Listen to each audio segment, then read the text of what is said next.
School Board Workshop on Tuesday, January 15th, 2019 to order. And we'll talk about our strategic plan, and I'll turn it over to you, Dr. Pace.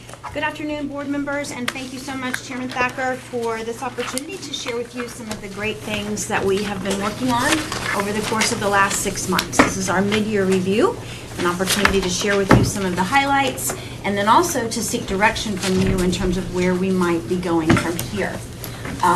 As you know, this is year 3 of our strategic plan, so we value your input, and I think you'll see as we move through the presentation that we take that input very seriously in how we are kind of guiding and directing our work.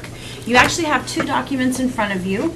These I sent to you yesterday evening. I know they were late, so you probably haven't had a chance to look at them, but just so that you're not confused, the PowerPoint highlights some of the big ideas from each particular goal and through the strategies, and the teams will be coming up here to the Smartboard area to share that information with you.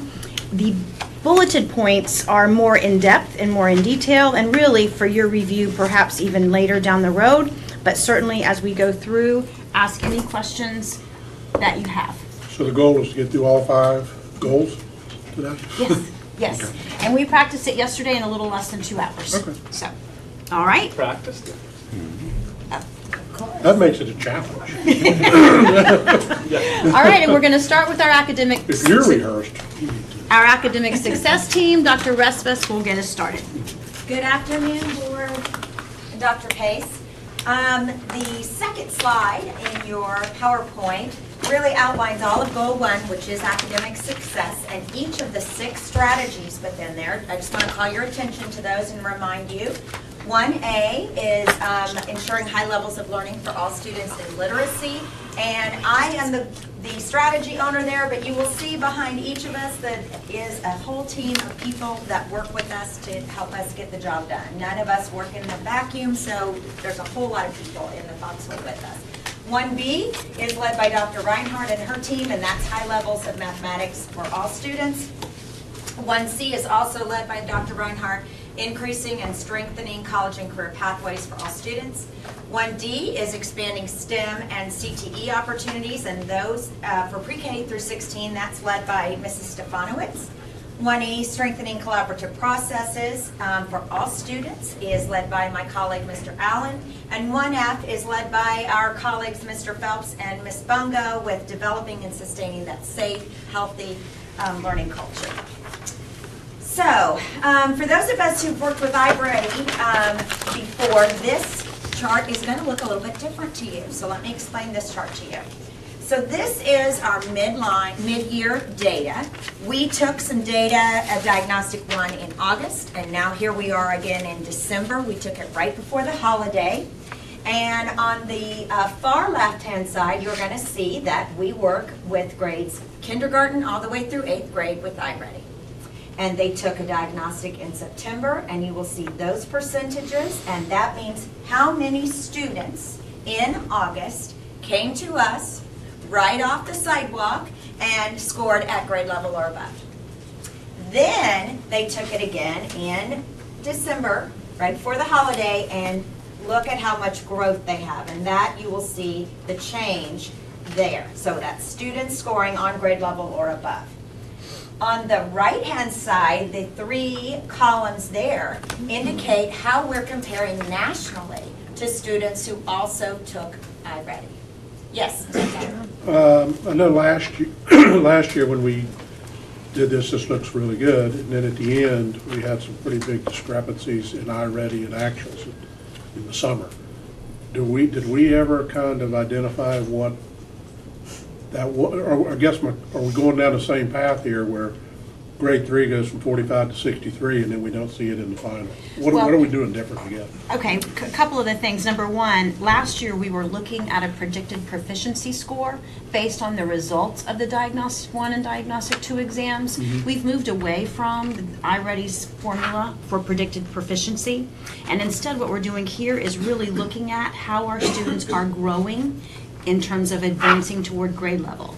So we cannot say that we anticipate that 62% of our students, let's look at 3rd grade, that 63% of 3rd grade students will be 3 or above on FSA. That's not what this means. Okay. But what we are looking at is how are the students performing in terms of growth? Are we making the learning gains that we need to go to? Because we believe that then will again transcend into FSA results at 3 or above. Not exact match to match, but really looking at the growth. And that's one of the reasons why we wanted to share with you the national averages, because our growth is in most grade levels surpassing what that national growth was. So we feel like we're on the right track in that regard. And then we're continuing to use some other assessments, like formative assessments along the way, to try to help us make sure that we're getting to that grade level proficiency that would account for 3 and above on on FSA. We were not able to get state averages. So bottom line, that's still a concern when it's using it as a predictor of passing rates. Yes, It's okay as a predictor of progression. that's what Why we're can't we get counting state on. averages? They were unable to provide us with state averages because we Sure. felt like that would have been meaningful. Of course it would. But we are still pushing because iReady currently is in use in 54, I think, of the 67 districts. So we know that that data is available. Who would not give it to us, the state or iReady? iReady. Is that in our contract? Do we would or do we not? No. And it requires other districts to be willing to share their results with other districts, and some are more willing to do that than others. Even if it's grouped as a total? Well, that's what we're still kind of going back and forth with iReady on. I will share with you that last Friday in our meeting with the superintendents and staff from Volusia, Seminole, Brevard, Orange, Lake, so the 6 districts came together. iReady is something that we are working together as a team because everybody had the same concerns and disappointment in the predictability of that test last year, and we're actually inviting iReady to our next meeting to kind of see where we are, because we're all also in that contract negotiation stage in terms of what we want to do a year from now. Okay? Okay. Thank you, Dr. Rasmus. Keep going. Okay. Sorry. No, that's okay. That's what this is for. Please interrupt us. Okay. Yes, thank you. Okay, I want to call your attention now. These are some of the other things that we do. In 3rd grade, these are formatives, the portfolios. 3rd grade is a gatekeeper grade level per state statute on if I don't pass FSA and I'm not indicating that I'm passing in other ways, then I might have to be retained. And we know the research on retention. So we have the opportunity to have students work throughout the school year on complex text that is on grade level, and then answer questions about that so that they have multiple opportunities throughout the school year to show that they have met proficiency to move on to 4th grade. So for those of us who think like a high school person, a 3rd grade portfolio and good cause exemption are like a concordance score that I could earn on an SAT. Okay? So we have more, I'm very proud to tell you that we have more this year passing at this time of the year than we have ever had. So we have actually it's over 25% now, but it's 921 as of January 8th, that 3,691 3rd graders have already earned that good cause exemption. So that doesn't mean we're just passing them on, but what that truly means is that children in 3rd grade have had multiple opportunities again to not only just read one piece of text, but to read multiple pieces of text, analyze, compare, and really get to those deep thinking questions. I'm really proud about that. We're also really thrilled about this. So another gatekeeper toward graduation is passing that 10th grade FSA on the ELA portion of it. The numbers of students, we're thrilled to tell you, that even needing to retake it, the grade 10 ELA FSA has decreased over the past 3 years, even though Osceola County has increased in its enrollment numbers. So we've decreased the number who have to retake it. So one of the contributing factors that we have to that, is we have more children who have taken the SAT and have attained that concordance score. So they don't have to retake the 10th grade FSA. Also, we are really pushing those SAT testing days. We offer that 2 times for students in addition, and that's what it takes. I know I retook the SAT myself, to get it, and you do better the 2nd time. So this was good. And that specific data is on page 4 in your bullet sheet documents if you wanted to look at that later. while our passing percentage has gone down, remember, these are the kids who have not been able to achieve any kind of a concordance score through RELAs. And we've gone from having to test almost 3,800 students in 16-17 to just 2,900 in 18-19. Can you please further explain the good cause exemption? What does that mean? They, based on the work that they're doing in third grade, Yes. we can exempt them from being retained? Correct. Okay, Correct. so it doesn't matter what their FSA score is? Correct. So what Okay. it means is that even though they did not do well on that one day out of the year for the FSA, Right. then I know that from their work throughout the year on these portfolios, that they have demonstrated that they can go on I at a understand. level 2 or better. Yeah. This comes back to the mandatory third grade Yeah. retention for level 1 FSA reading. But good cause exemption can be earned either through the portfolio that Jane is describing. It can be earned through a reading camp experience and a retest on the Stanford test. Yeah, And the also, SAT-10. they can earn a good cause exemption through iReady. But one of the things that Dr. Respis and her team have really, really pushed is reducing that third grade retention, and we've been very, very successful in Okay. doing that. And by increasing the use of the portfolio during the school year, we've also been able to minimize the number of students who had to come to the third grade summer reading camp. Okay, thank you. Thank you. All right, the learning cycle data, this is really where the rubber meets the road on our group with all 4 levels, elementary, middle, and high school, of where we see are the instructional strategies that we are putting into place on a regular basis. Are we seeing those? Are we observing those in the classroom? And are they making a difference? Are they getting to that end user in the teacher and the student? And as of December 21st, the total number of classrooms that we visited are 3,958. And just to give you a little comparison, last year we thought we were doing well at only 3,278. So we have visited even more. Right now, we are in Learning Cycle 5.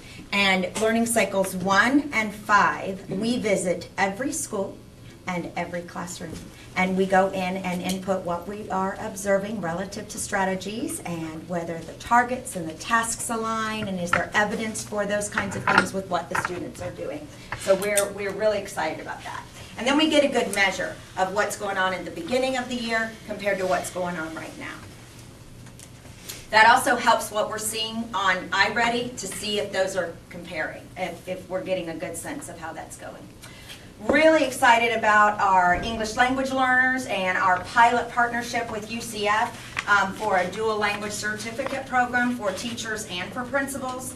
And we've listed several ways that we've already increased the L support, student support this year. One of those is through Elevation K-12.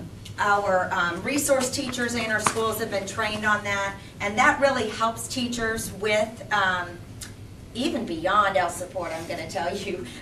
It helps them with the academic discourse that students are supposed to be having. It gives them ideas. It gives them ideas of evidence that they're supposed to be, that they can use with students, and it gives them ideas of how to differentiate with children with their language.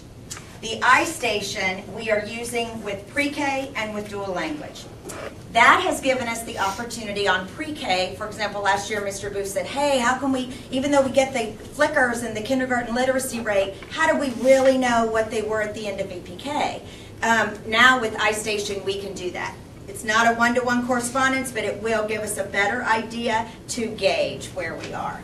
But in dual language with iStation, in the past, we didn't have a way to judge how our children were doing in Spanish. And now we can with iStation. We knew how they were doing in English because they took FSA, which is an English test. And now with iStation, we can say, hey, how are they doing in their acquisition still of Spanish as they are getting older? Another resource is Champions of Ideas for our middle school language acquisition, developmental language classes. VEL is an academic vocabulary for developmental language courses in high school. And the Zinc Springboard, and Zinc really means it's an online tool that we're piloting at Poinciana High School. So this goes back to, again, some of the conversation that we had last year after the impact of Hurricane Maria and the influx of students from the island. Not all of them who have stayed, but it did significantly impact our L population, and we continue to serve a large number of L students. and it's really helped push us in the direction of strengthening that curriculum and instruction for those kids, and then that helps everybody. Any other questions about literacy? So these students that are taking the test in Spanish as kindergartners, they're still learning English They are. during kindergarten. Yes. So they'll end up being dual language, Exactly. They will. bilingual. That's They the will. goal, is more and more students acquiring that true biliteracy Good. skill and starting in our littlest learners. Okay? And Mrs. Custodial, the good cause exemptions, there are a couple more, but I can explain those to you at Yeah. a different time Yeah. if you need me to. Thank you Okay? so I'm much. turning it over to Dr. Reinhardt. Right. Good afternoon, everybody. You'll see on this chart, very similar to what you saw with the literacy, we are using iReady as a diagnostic tool in K through 8 for mathematics as well. So this chart's really set up exactly the same way. You heard Dr. Russ just talk about the 2 diagnostic tests we give. First one in August, the second one we just finished in December, and the change, and then enables us to also do a national comparison on mathematics. A couple of things to point out when you're looking at the data and kind of diving in is that with our middle school kids in 7th and 8th grade, with literacy, we give the diagnostic to every student in middle school. But for mathematics, with 7th and 8th graders, we do not give it to our students that are accelerated, taking algebra and geometry. So these numbers look a little bit... Say that again, because I'm just looking at the numbers. Okay, so for literacy, we give the diagnostic to all of the students, K through 8. But for mathematics, when we get to 7th and 8th graders, we only give the diagnostic, well, we do not give the diagnostic to students who are taking algebra or geometry. So Okay, the so your accelerated higher math levels are not students. in here. Exactly. Okay. So when you start to look at some of these percentages and you're like, whoa, why do I see a 1% here in 8th grade? That can make you a little nervous, but that's because our Made me most, very nervous. yeah, all of our kids who've had algebra and geometry aren't taking that. What percentage of our kids are in algebra and geometry in 8th grade? In 8th grade, it's right at 45%. 45. Okay, so it's Yeah. good. Yeah, that's very My kid isn't special. One of the things we've kind of discovered with our mathematics is that we've really put some effort towards making sure we're providing time for our youngest learners. Our VPK to grade 2, we know we need to carve out and have time specifically set aside for math. We've actually been reading some research that says it's a great predictor, not only for their mathematical success later, but also even literacy. It's a great predictor of literacy. So we're really putting some time and focus on those mathematical standards with the younger kids. Can you go back one slide? Yes, So I Mr. can understand this a little better. Just take kindergarten, for example. When you say they're at kindergarten level, does that mean they're where a kindergartner should be at the end of 180 days of kindergarten? Or is that where they should, okay. So, when you go to grade 3, for example, we got 45% of our 3rd graders. Tell me if I'm reading that. That's what I'm trying to figure out. 45% of our 3rd graders are where they should be at the end of 3rd grade. According to the iReady diagnostic. So how come we only have 30%? Does it make sense to drop that much if they've had another whole other semester of school? You're saying, I why feel is the fourth grade number no, I correlate feel to that? right, because if you got 45% of your kids at Christmas time that are already at grade 3 level, I've got to assume during that last semester they're being pushed into 4th grade or more advanced work. But we seem like we're losing a lot. I don't know. You follow There my- is a definite you follow summer my slide question? Is that the happens. summer slide? There is I a guess that was definite part of summer my slide. question. You also have in our district, I don't know the exact numbers, but it's over 60% mobility. You know, Right. kids coming and going. Not that that explains all of it, and that's not what we want it to be. And they're taking that test right off the bat at the beginning of the year, so we don't know if we're necessarily getting our very best work. But our biggest thing right now is just trying to make sure, as we still work with Curriculum and Associates on the predictive powers, or lack thereof, of iReady, we really want to put most of our money on what's happening in terms of the change, the percentage of growth. When does the diagnostic one happen? August. So I guess it goes back to say, we got 18% of our kids on day 1 that are at the end of a 3rd grade level. I'm sorry, I'm not trying to nitpick this. No, I'm I really understand. trying to understand. No, I know you are. To me, they've got 180 days But hopefully they're not doing grade 3, too much grade 3 work. I'm sure they're doing some. So do we feel that's true, that we're pushing these 18%, or whatever the number is? I mean, Differentiated I instruction get- is an area that we I'd hate to see continue. these 18% that are good for the end of grade 3 doing the first day of grade 3 work and not getting pushed, I guess. No, I absolutely agree, and differentiation is one of those things that we continue to try to work toward. But if I understand this correct, you know, it's just what Mr. Thacker is bringing up is actually aroused my curiosity here, and this is what it is. So these iReady diagnostic texts, they're designed for instruction. In other words, for the teacher to understand what that individual student and where they're at. Okay. What we have here is an aggregate data saying, all right, we have these many that, for example, 32% that are at level, correct? Okay. So that's where the discrepancy comes in, is that we're looking at a tool of measurement quite differently here. And you know, so we have all of these factors that will come in. But yeah, you see the change, it's gonna naturally be lower and lower as the grades progress. But it's not gonna give you all the information that you're looking for. And that piece of it is very unfortunate. That's one of the things that a lot of the research has told us, is that the level of rigor of assignments and matching to grade level rigor tends to decline as you move through the grades. Exactly. And that's something too that the curriculum team has been very committed to, working with teachers, working with staff, working with principals to identify, hey, our kids are more capable than you think they are. Is And that we've why we got have to this provide bigger them that drop-off grade in level grade? and piece. It's 6, 7, and 8, is that part of it? We do believe that's part of it, yes. Rigor? Okay. Any other questions before we move on to the next slide? And don't mean to rush. We want to have these rich discussions and appreciate the fact that as board members, you This dig eighth deeply grade, into the data. I get 45% of our 8th graders are out of here, but that means we got only 3% of the other 55% halfway through the year. That's pretty scary. It is scary. Okay. Some other highlights in mathematics, obviously, as we're looking at that data that you guys are critically looking at in our FSA data, we really identified that some of our most struggling students are at the high school level taking algebra and geometry.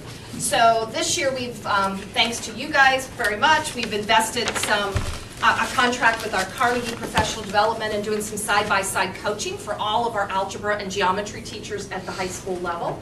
And so we have 2 complete cycles. They visited every school and every algebra and geometry teacher with side-by-side coaches first semester. And then they're in the process now of going back through and hitting every high school again second semester, working on many of the things you're talking about. How do we keep rigor in the classroom, discourse with students, student engagement in the tasks.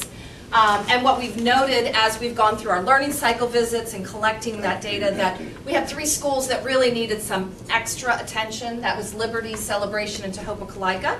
And so actually we're extending that contract, and that's on the board agenda tonight, so thank you for that. And those folks are getting to come into those Thank you 3 in schools. advance. Whoa, yeah, hold on. Presumptive then. Please and thank you. Please and thank you. She's assuming the sale. Those folks are going to go into those schools 1 day a week, so they're getting some extra support, again, in those algebra and geometry classrooms. And we're working with those teachers on planning, side-by-side coaching, modeling, the things that we hope that those skills will transfer to the teachers. We also want to talk with you just a moment about where we are with our textbook adoption. As you know, we're in this year's cycle is for mathematics, so the initial textbook reviews have all been completed by our committees. We had committees of teachers from across the district. I think we had a parent on there, so we've had a rich amount of folks examining those materials to help us narrow down our top selections. And those top selections are now, all the materials have been sent to the schools. All of the teachers at all of our schools in the district are examining our top picks. And we will have their recommendations sent to us by the end of January. And when we have those recommendations, we will have all those materials available for you all in the board office, so that you will also be able to look at those mathematics selections before you make a final decision and later on in the year. Also here, we just want to point out that we've talked about, we have to have multiple data points that we're looking at. We've talked about our learning cycle data, iReady. We also this year realized that we needed some formative assessment data. So we started with mathematics, and we have created K through geometry formative assessments for our students. We do that on a bi-quarterly basis. We do it every 4.5 weeks. We have teams of teachers that from across the district that are working with our resource teachers, and a huge thanks to Tammy Deary, who's our coordinator of mathematics, who's heading up that process to develop these assessments. They're administering those through the GradeCam product, and then that data, this is just an example, so I don't want you to think this is all we get, but this is an example of one report. This report that you see on your PowerPoint is our 6th grade accelerated math.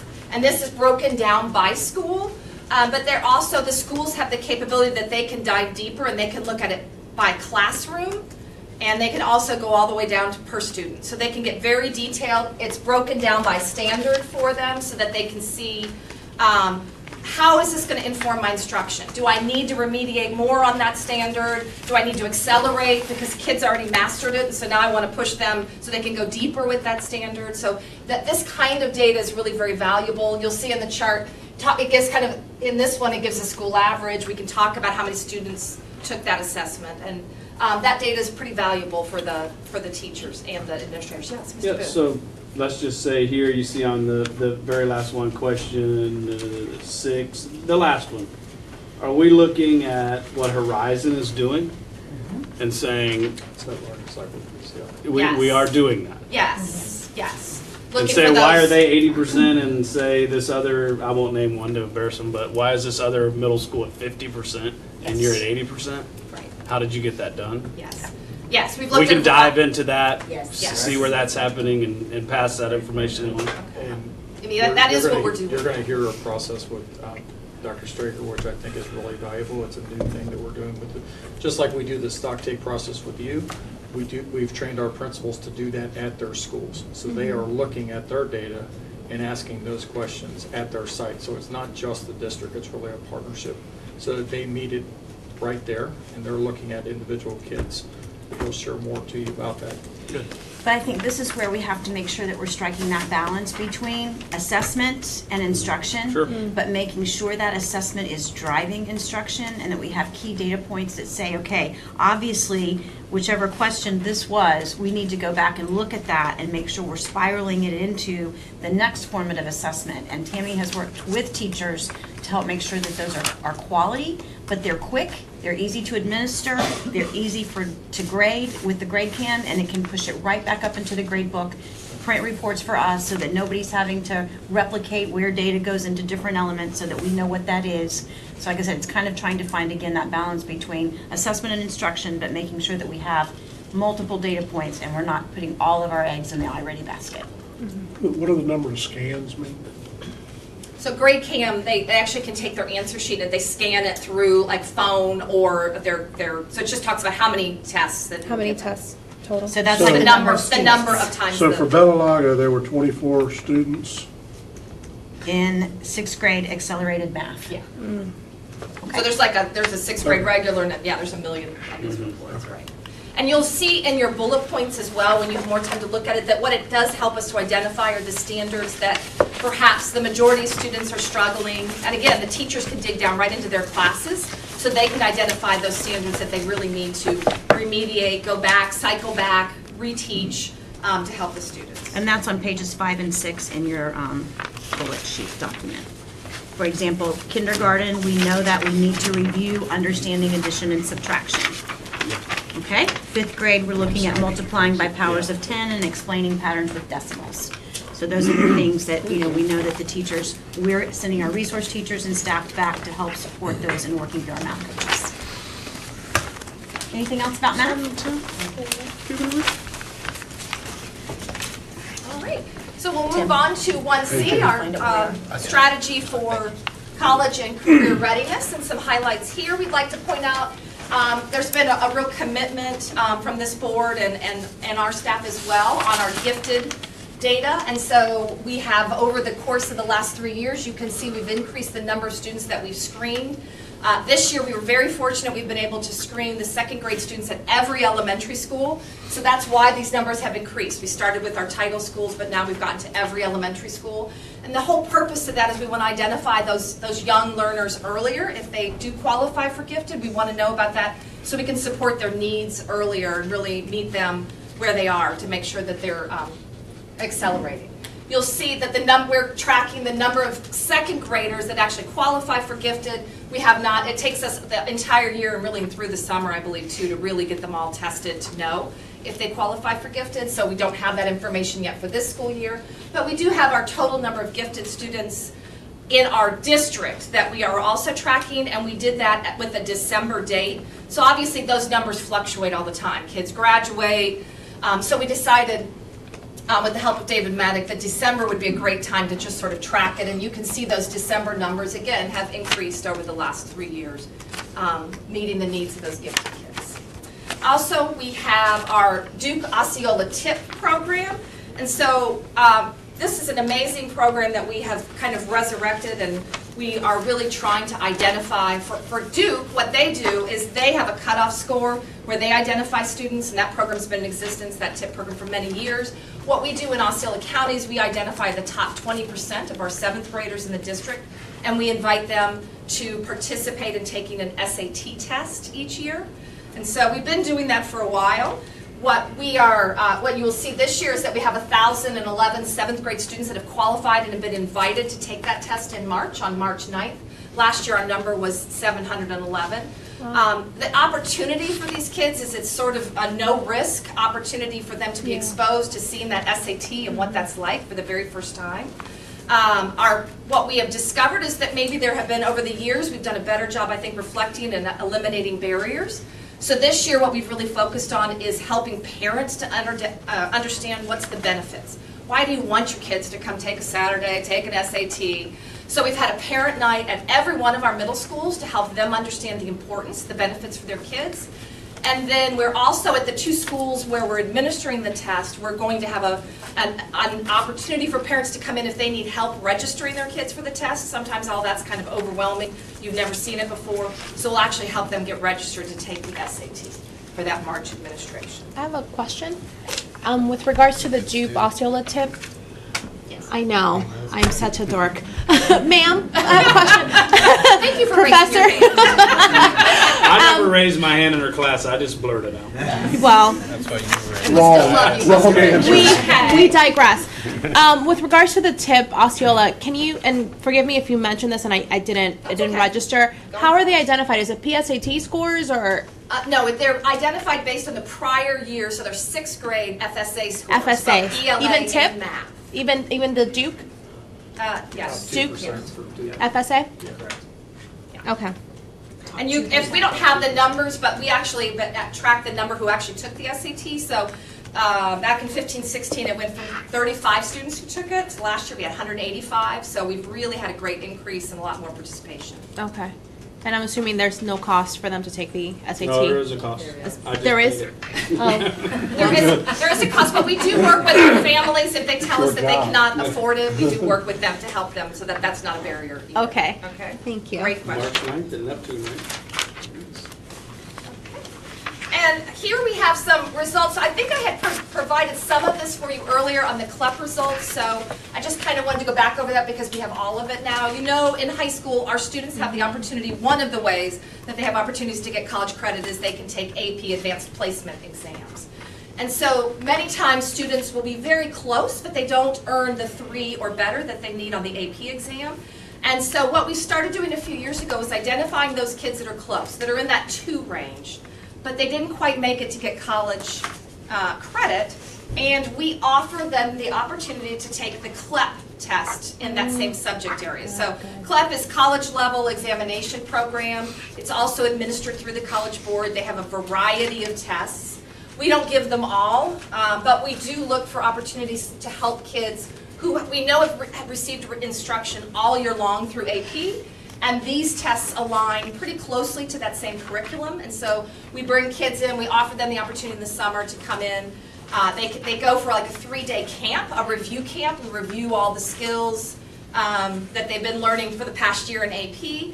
And then on the fourth day, they will take the CLEP exam. And so you can kind of see, again, the 3-year trend. We've been tracking the percentages. We continued, last year we offered more opportunities for more testing. And so we're continuing to look for ways that we can offer this opportunity to other students and to expand what we're doing. One of the things we've done this year is we formed an AP task force with teachers around the district who have been very successful with AP and talking about how do we make those results even better. And one of the things we talked about CLEP, and some of those teachers were not really informed enough, and so we realized we need to do a better job of educating all of our teachers and our students about what CLEP is. We also recognized, for example, if you look at this data, last year for the first time we offered AP World History, the CLEP exam. Those results are not exactly where we would like them to be.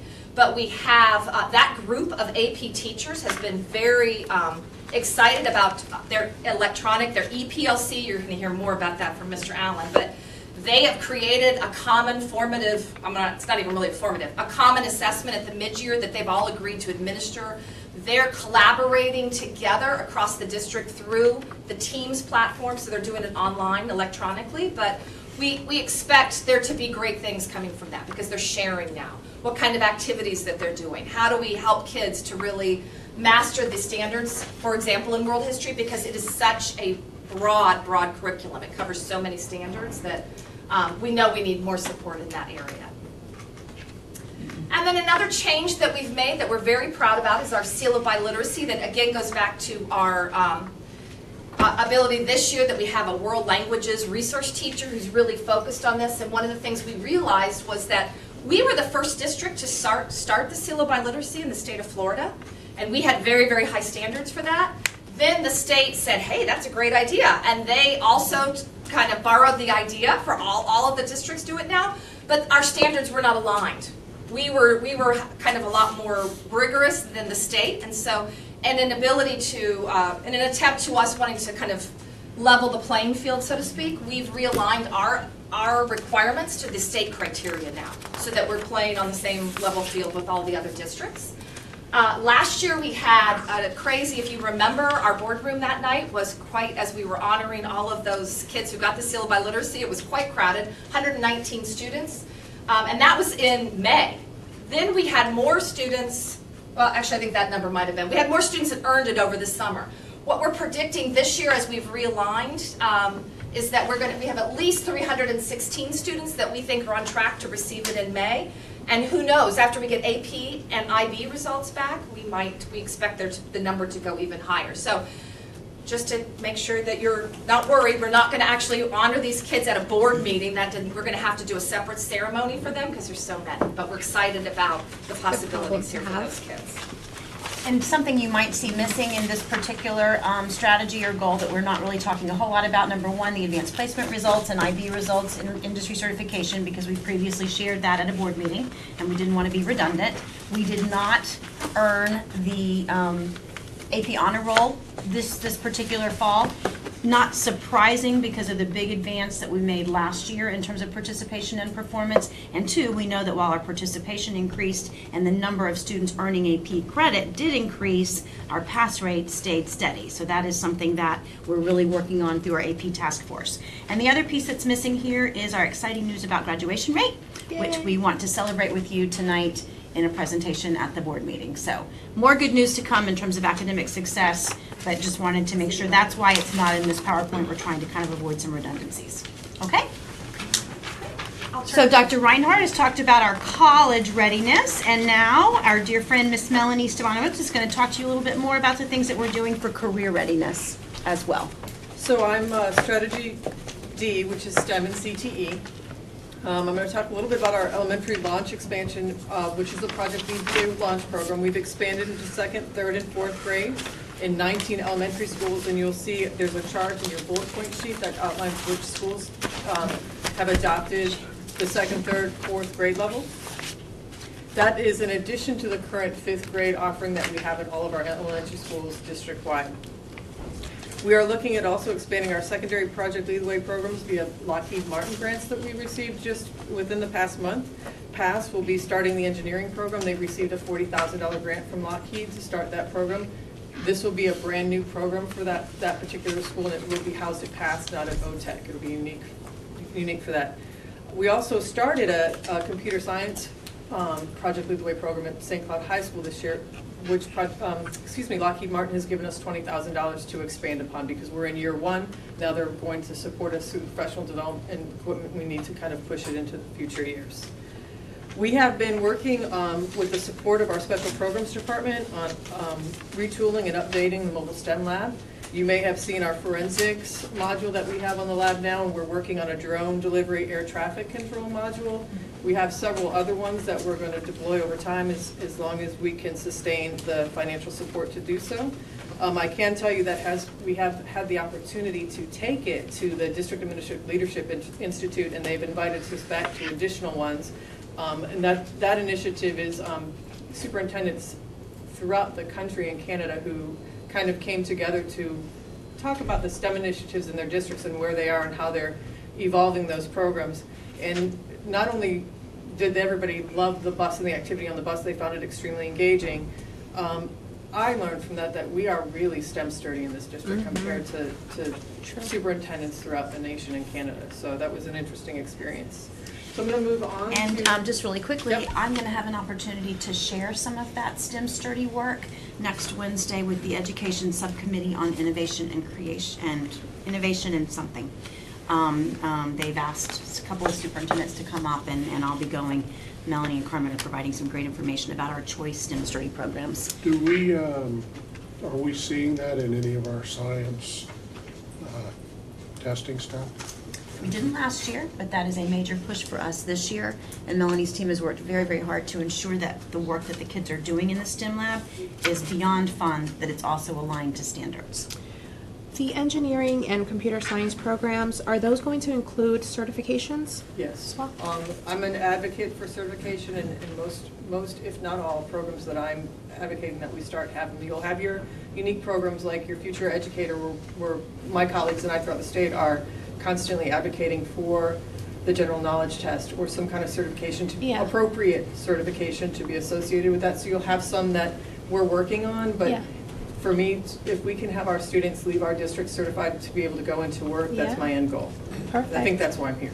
It is why you're here, and it also, it is why you're here, exactly why you're here. But it also impacts positively our funding. We had how much in weighted FTE from that, do you remember? So, no, and I don't mean to take you off the side of my, off. No, so in 15-16, we had just over $1 million in weighted funding. In 16-17, we had 1.2. In 17-18, we had just short of 1.2, but that's because of the way the certifications are weighted at the state level. Each certification is worth a couple of different amounts of money. And our Microsoft exam went from a 0.2, which was worth $800, down to a 0.1, which is $400. So you kind of look at the money. What I can tell you is, in 15-16, we had 1,804 certifications. In 16-17, we had 2,166. And last year, we had 2,190. And we have more programs offering certification in this current school year. So I'm hopeful that that number will continue to grow as we provide those students opportunities. Dr. Pace, on the mobile STEM lab, the grant requirement in order to honor with the funding we receive for that, do we know what the timeline is on that, how long it has to be in operation? Like, was it a 5-year thing, or? The Commissioner's STEM grant? Are you talking about the Title I? The Title I Title I stuff. grant that we utilize to, you know that? I would say there's typically one, I don't know, Leslie, if you're. She's right there.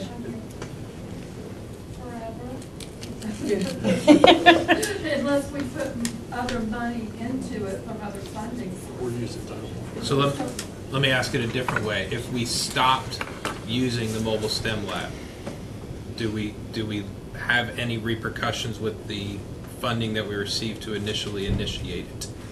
No.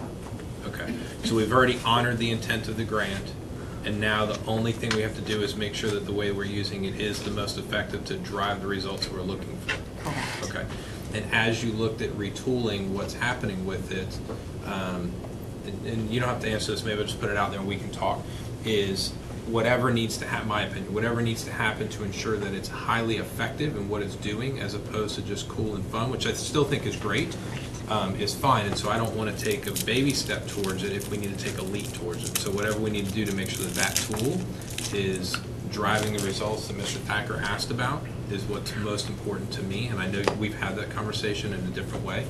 I just want to make sure there's not a financial repercussion we need to deal with because of the funding source we did use to get it, and that we're using it in the best way possible.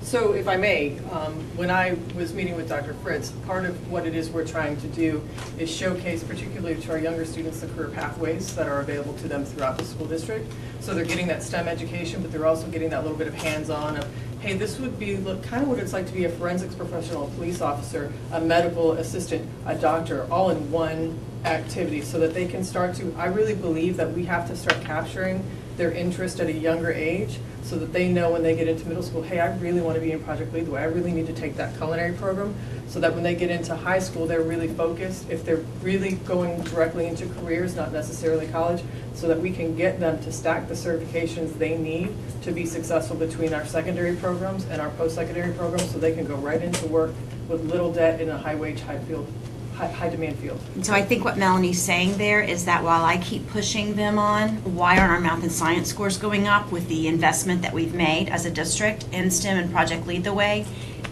there are additional benefits for our students and for our community in terms of exposing them to these high-tech career pathways to fill the talent pipeline that our community needs from an economic development standpoint.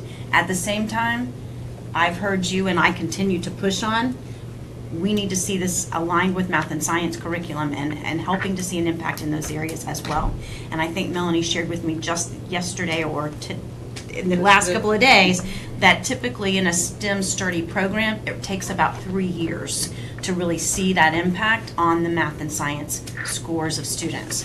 So we should be close. And I'll restate what I said another way. For me, and you know this, there's no sacred cow.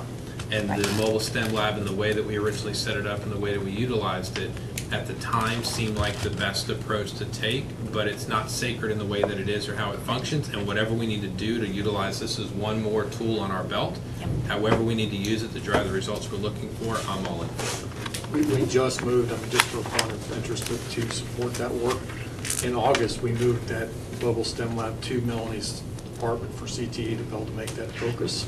So it's not just a cool thing, that it's really valid. We're doing some work with older students as well. We've not been able to get that out to the high schools and work with them, and so that's the direction we're headed.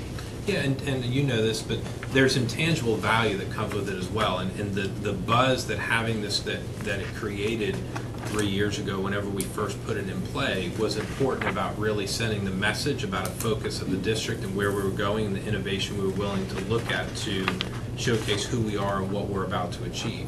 So I'm not saying, I mean, the fact that it's cool, it should be cool. It's great. We want the community excited. We want the business community excited. We want the students excited.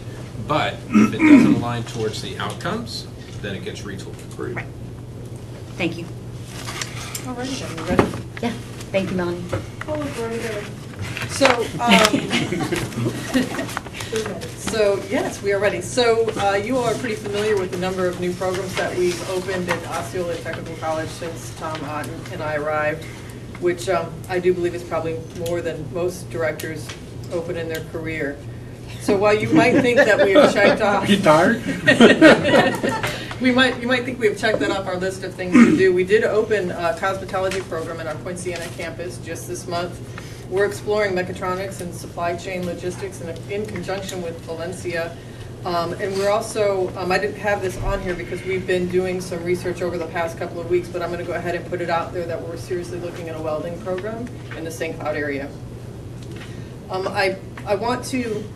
Excuse me, tomorrow's the 1-year anniversary when you all allowed us to rebrand as Osceola Technical College. So I felt it appropriate to add in here that Tom and I stood in front of you and said we guaranteed that we would increase our enrollment by 22% at Osceola Technical College by the end of this school year, and I'm happy to report that we achieved that goal by the end of fall, our fall semester with our fall enrollment. We're currently still enrolling students for spring, and we're in an add drop period, so I don't have an additional solid enrollment number for you right now, but we did see the benefits of having that rebrand as a technical college and the impact that it has on our students, and so we do thank you for allowing us to move in that direction. And Melanie just briefly highlighted the idea of an OTEC expansion in St. Cloud for welding. That is something that the city of St. Cloud and actually Olay is rallying behind in terms of potentially asking for resources at the state level to help support something like that. We believe that the OUC facility that's where OTEC St. Cloud is right now would be a natural place and a perfect location to actually expand that and add to the talent pipeline economic developments that the city of St. Cloud and that the county has. So on to the National Academy Foundation. All of the schools that we have a year of planning this year will graduate in 2019. One of the challenging things we have as Osceola County Schools, we've joined the Central Florida NAP Advisory Council, and so we work very closely with our neighbors in Orange and Seminole to try to grapple with some of the initiatives that are important to the NAP implementation. And we're working together as cross-district teams to try to grapple with a paid internship requirement. One of the tenets of the NAP program, of course, is to have students in the field of work that they're interested in working in. And what we're struggling with is employers would love to have them, but they don't want to pay them. But NAP requires for them to be, fully sanctioned as NAP graduates to have had that paid internship. So we are working with our business partners and our colleagues in industry to kind of work through that model, but that is an area that my department may need support as you're out at your chamber meetings and things, as you're talking with your business partners out in the field. Are they interested in finance and having an intern there, in their accounting division? Are they interested? It's a little, in our health sciences program, we send students out to clinicals all the time, but they're unpaid. How can we compensate them for their work so that they can meet the demand of this? It helps, and the purpose of it is it helps them in the scholarship arena. Well, we also do believe that board members, that's a place where we kind of have an ask in terms of your partnerships, your relationships, your interaction in the community, of ways that we might be able to support that. Just today I had my manager's luncheon, and Toho Water Authority was like, we're in need of electricians. I said, we have an electrical program at OTEC at the main campus. And he's like, well, we want to have an internship. I'm like, please follow up with me. City of St. Cloud said we'd be all in too.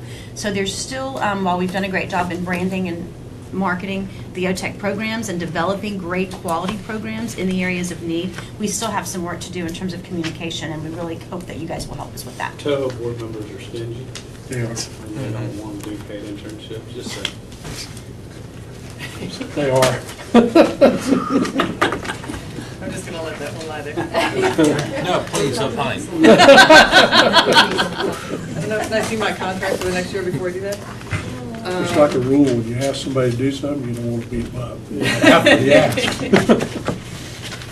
So I think we've already touched on this. I do want to reinforce that our teachers have started their industry certification testing earlier this year than they have in the past, which is a good sign in terms of our student achievement rates.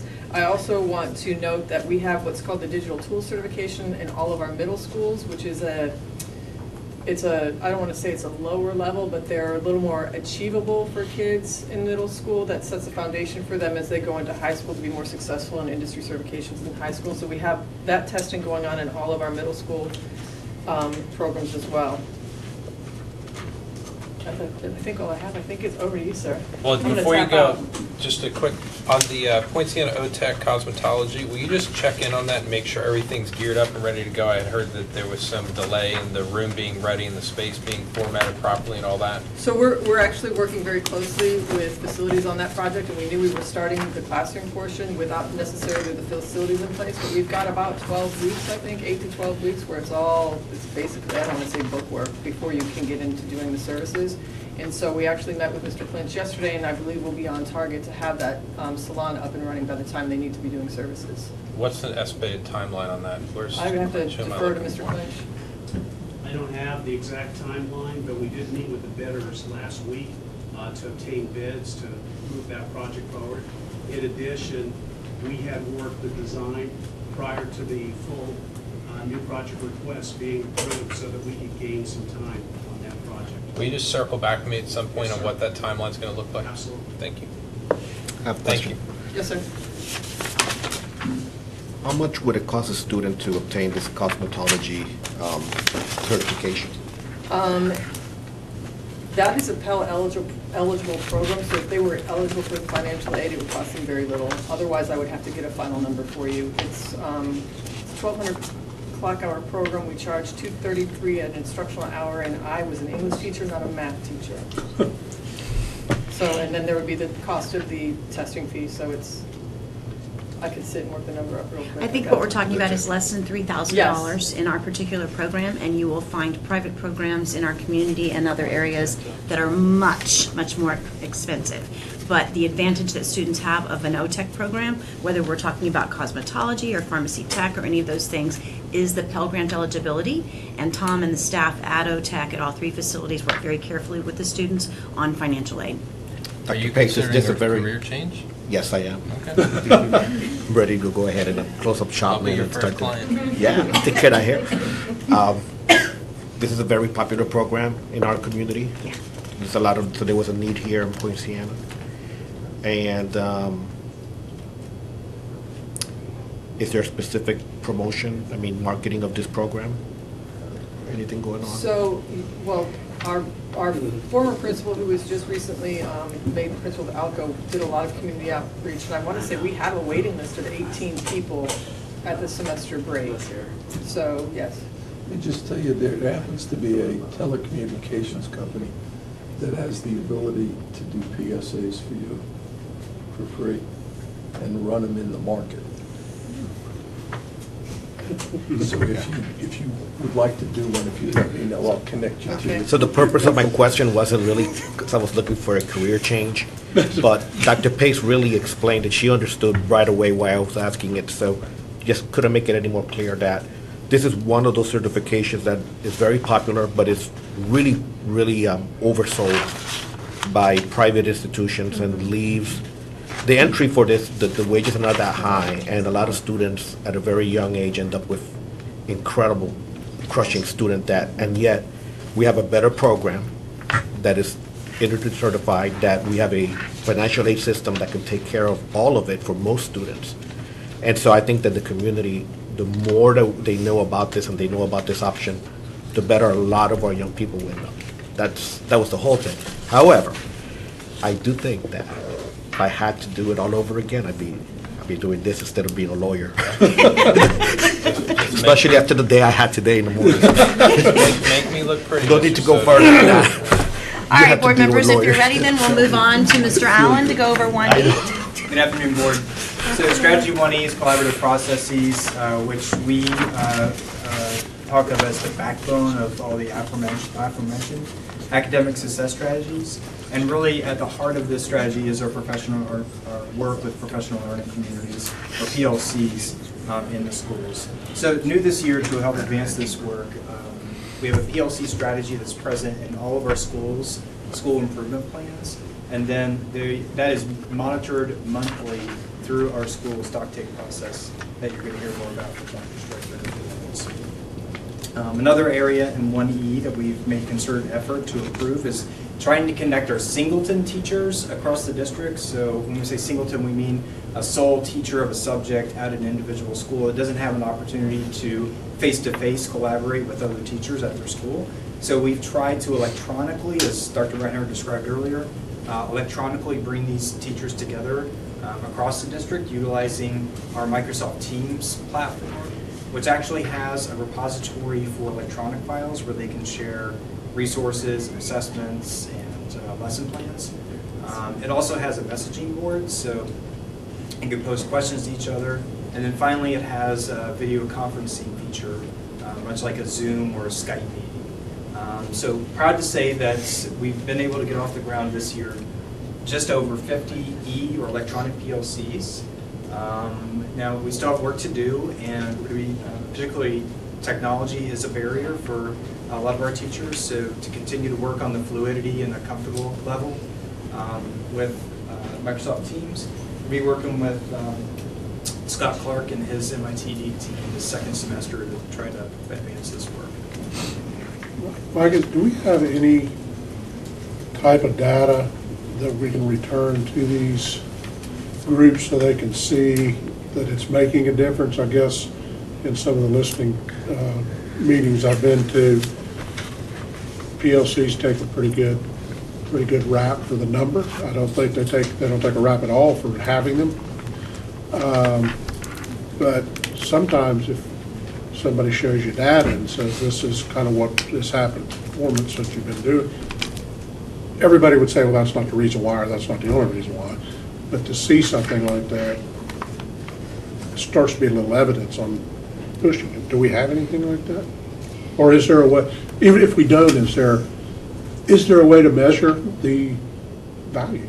Or The effectiveness of the the effectiveness is better. I think that there probably is, and it might be something we have to work with our REA team to look at our 7 stages data that is collected from every PLC team throughout the entire district. And, you know, we could, it would be time consuming, but we could look at the scores of the individual PLCs that rate themselves high as the ones that compare to that rate themselves low towards the end of the year. That's a great program evaluation. I'm going to kind of draw out the research question here.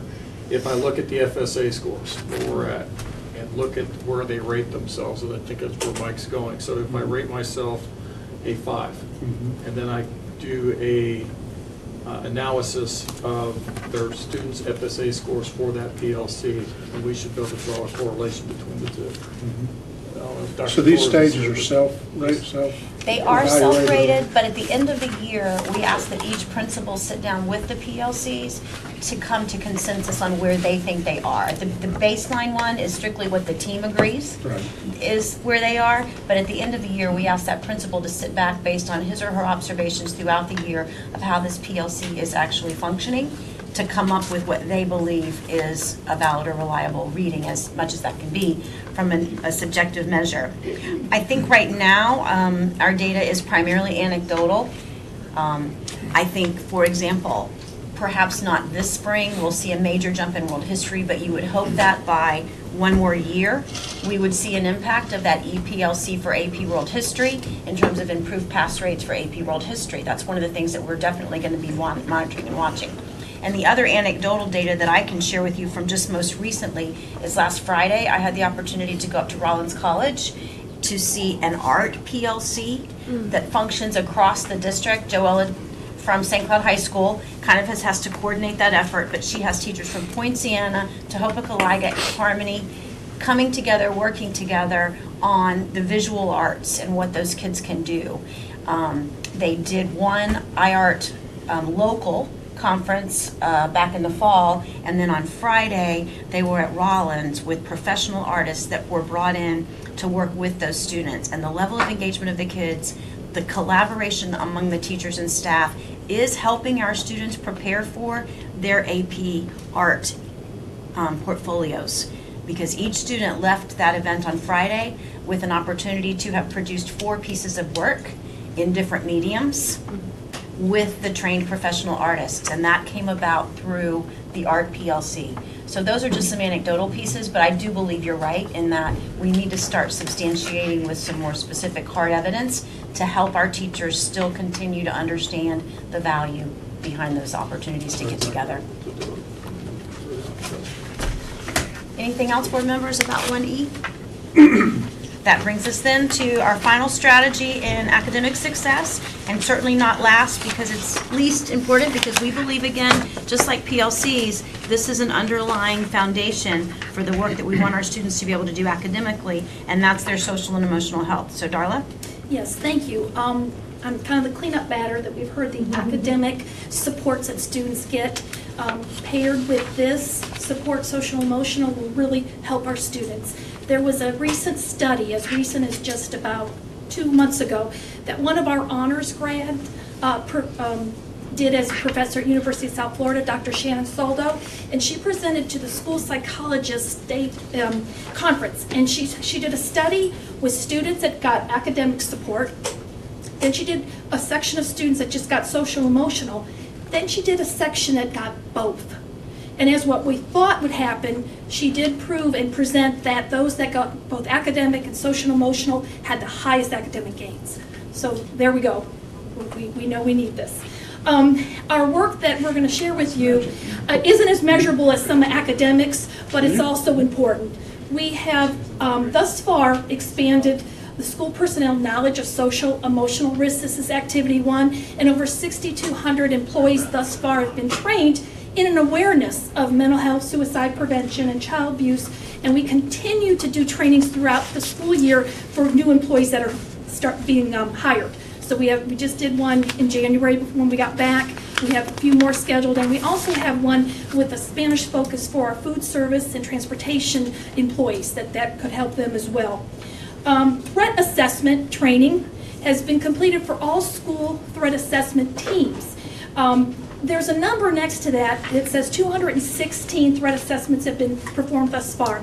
The significance of that number is we never tracked it before, so now we have. So now we're keeping track of them. Instead of just how many schools, how many called in, this is being tracked with a tool that's unified throughout the district, and we're always looking at, seeing, and having experts looking at our tool to see if it's meeting the needs. The aggressive assailant training was conducted at all district locations, so of course your schools plus your district offices that are off campus. That was conducted, and that's all finished for the district, so that employees are thinking of their hard corner spots. What would they do if something came on one of the campuses? Not just if they have students, but those that don't have students. Are they prepared as well? 4 elementary schools, and those are listed in your bullet points, are implementing the zones of regulation, known as ZOR. And the significance there is that it's the entire school staff, whether you're instructional, professional support, administrative, custodial, food service, the entire staff's trained, so the students are getting support by everyone that come in contact at that school. What is a zone of regulation? Zones of regulation, that's where students are taking control of their behaviors. So they're aware if they're getting upset, that they put a signal out there so that the teacher sees that student's upset, they're going to work that through, and we're going to give them strategies how to do that. So that before they have an episode or they misbehave or a discipline is imposed, we can see they're struggling a little bit, give them a little space, whatever it is that they need, so they can regulate themselves. So they know if they're doing okay, if they're a little frustrated, if they're upset with another student, they know how to regulate that better, self-regulation. We don't start with elementary kids, but kind of get the middle and high school, it can be a whole different matter with regards to discipline. My elementary teachers had zones of regulations hanging right above their desk. Miss Goggin called her the little red paddle. That's how she regulated Ricky. That's what I said. I'm assuming paddling is not the way to help. That was her zone of regulation. Is that with all students at these schools? At those 4 elementary schools. Yeah, all students, all staff. It's being utilized as a A tier school-wide 1 initiative for the entire school. That's a good deal. And lastly, on that activity is 16 elementary schools, depending on the size, the larger elementary schools have an additional school counselor. And that just can speak for itself. That additional guidance counselor can do a lot with students. There's a lot that goes on in a day. So it's not just scheduling and little issues, it could be major. So having our large elementary schools having additional support is very good. The second activity is the reduction of student exclusion from the educational environment. We want our students at school, that's why we're implementing zones, that's why ZOR, that's why we're doing all these additional strategies to help them stay in school and not misbehave so they're taken out of school. 7 schools are implementing restorative practice, and that is in your bullet sheets, those schools. And professional development is being conducted for staff to bring back to the classroom in classroom community, student engagement, second step, and safer and smarter kids. If the students feel safe and cared for, their teachers are doing that for them, making them feel like they're a part of the class, the behavior usually represents better behavior. And the last activity for that goal is to ensure student access to education by building strong relationships with community agencies. Our district is part of the community, our community is part of the district. Here in Osceola County, you can't say one without the other. They're so intertwined. We have, of our 14 agencies, 4 of the mental health service agencies are selected to provide additional services versus House Bill Senate 7026 funds, which was a result of the Marjorie Stoneman Douglas High School Act that came effective in July. And they are providing services using some of those funds that we have for students that are right in the crust where they don't meet insurance qualifications, their parents don't have insurance, or Medicaid isn't an option either, parents make more than enough money. And so those students aren't getting the help that all the other students may be getting. They're getting academics, but they're missing out in the social emotional. We need them to get more. So we have 4 agencies that we vetted to make sure if they're going to meet with our students and we're going to give them any types of service monies, that they are doing everything they need to be doing. Part of that, when we vet them, is there's a panel of seasoned social workers that meet with them, have a rubrics and lots of criteria and lots of questions. And one of them is, what pro bono, what for free service are you going to give us?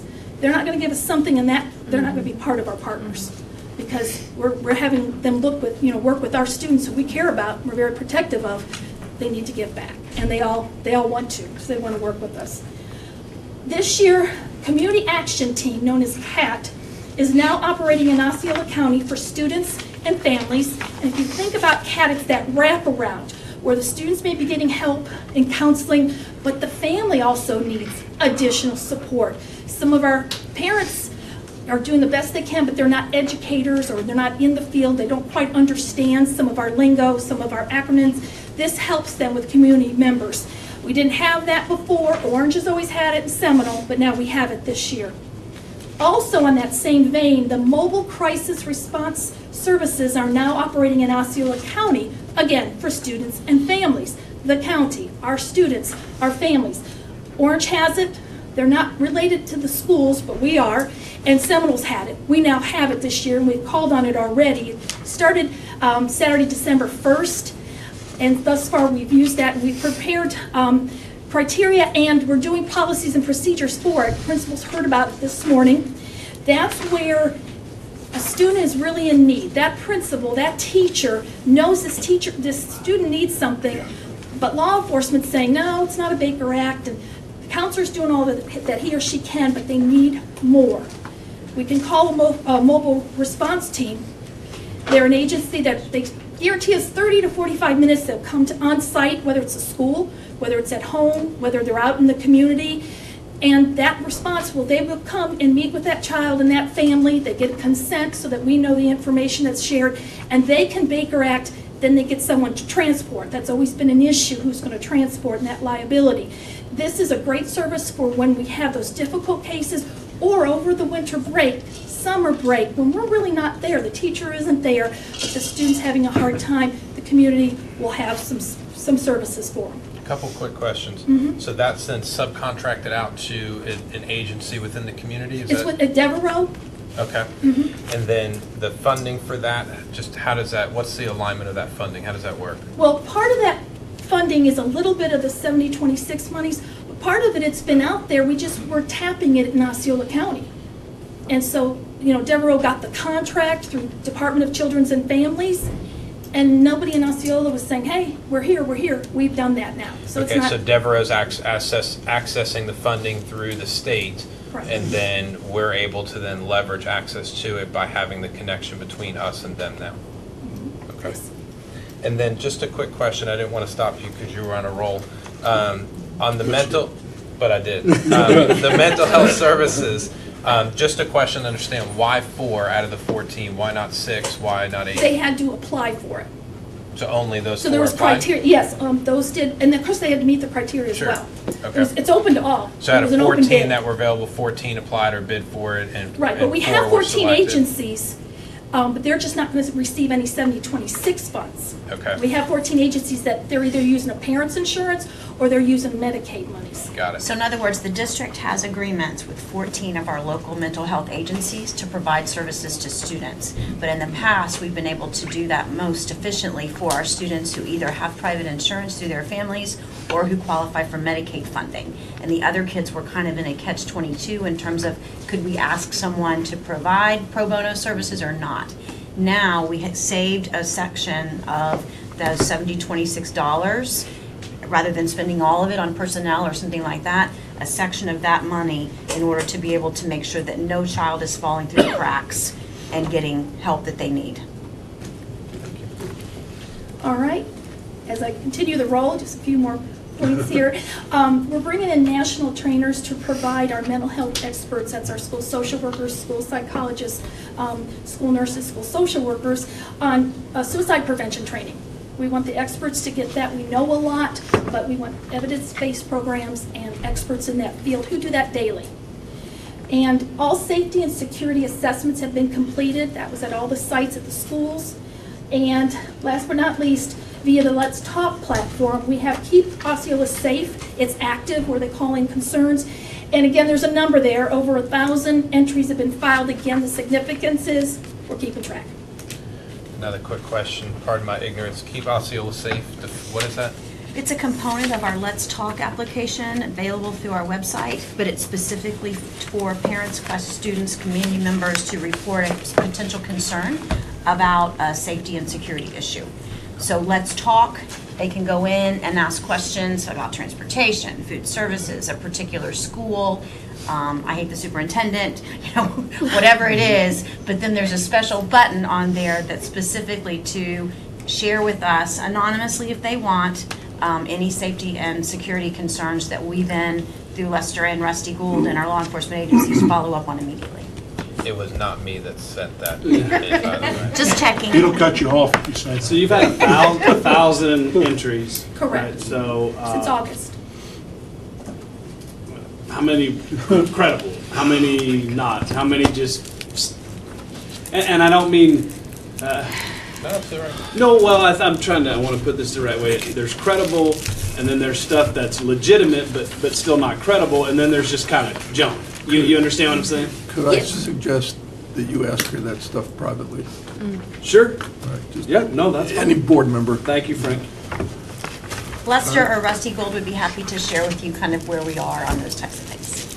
Based on history, it usually takes about half the time to get through goal one, but I suggest we take a 5-minute recess. Before we do, Yep, I'm sorry, Jim. I want to say thank you because I know you have a tremendous heart for our kids and for our community, and it's always revealed in the way you communicate the work that you do, and sometimes I don't get the opportunity to express it, and I want to make sure that as you shared all this with us today that I share that with you. I know that who you are as a person drives the work that you do, and it's incredibly valued to some of our most vulnerable citizens, and I appreciate it.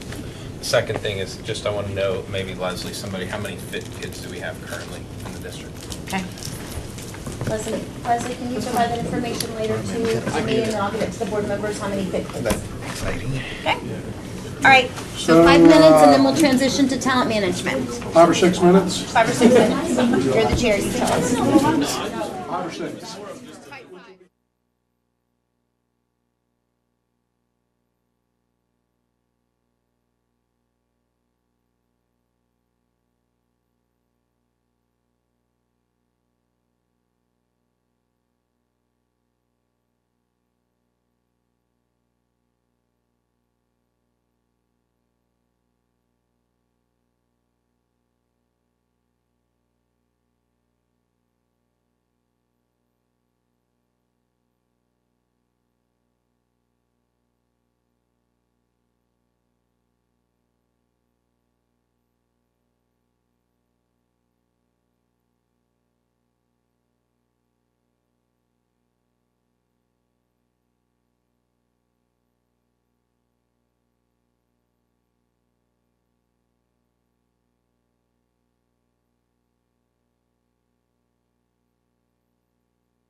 Is him coming back? All right, I'm going for They give you that.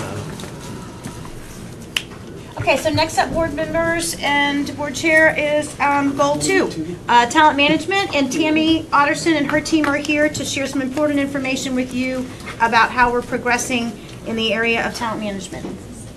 Thank you, Dr. Pace, and good afternoon, board members. And I'd like to thank you again for always supporting this goal for us, and all this great things that we're doing with academic success really couldn't be possible without great talent to get the ball rolling. So just to introduce this goal to you, we've got building leadership capacity to all levels. That's being owned by Michelle Henninger. She's our senior manager over our professional development department. Strengthening recruitment, hiring, and retention processes. That is Ms. Sonia Butler, but I will be pinch hitting. We're talking baseball strategies, I've heard a lot today. So I'm pinch hitting for Ms. Butler today. And then strategy 2C is creating a district-wide culture of feedback for professional growth. And Ms. Janice Franceschi, our Director of Professional Development, will be bringing that to you. So, Michelle, you're right. Good afternoon, board. I'm going to talk to you a little bit today about building leadership capacity at all levels. We want the most talented and finest folks in front of our kids and all of our buildings. First and foremost, I just want to talk to you a little bit about our revised focused teacher evaluation model. We rolled this out at the beginning of the year. This was our revised plan from last year. However, we've made some adjustments mid-year in December. It is a 3-year tiered plan for our teachers. This year, we will hold our teachers to 15 out of 23 rated elements. Next year will be 18 out of 23. And then the third year, which would be a full implementation, all 23 out of 23. To further support our newest teachers and our returning teachers, we're gonna go ahead and keep that at 15 out of 23 elements for them every year for all of our new teachers and returning teachers. Leadership development continues for all of our school-based administration through our instructional rounds. This is in collaboration with multiple departments. This year we focused on with our multicultural department as well as ESE department as well as math this year. Those are some of the our areas of interest. 95% of our school-based administrators feel that this absolutely supports their professional learning. New addition to our pipeline, the Custodial Leadership Academy. We have 50 head custodians participating in collaboration with Valencia's Peace and Justice Institute.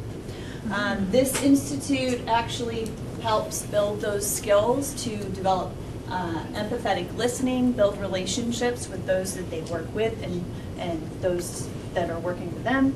And we've also expanded this. Actually, we'll be bringing it to our Admin Academy in June. And although I don't have all of the details, I do believe there is further discussion to bring this to our students in some capacity sometime soon.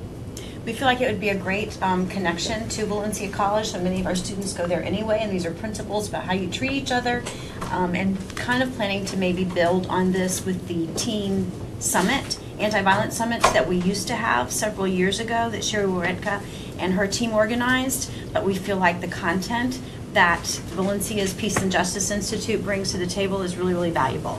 So we're looking to how we could use that and leverage that across the district.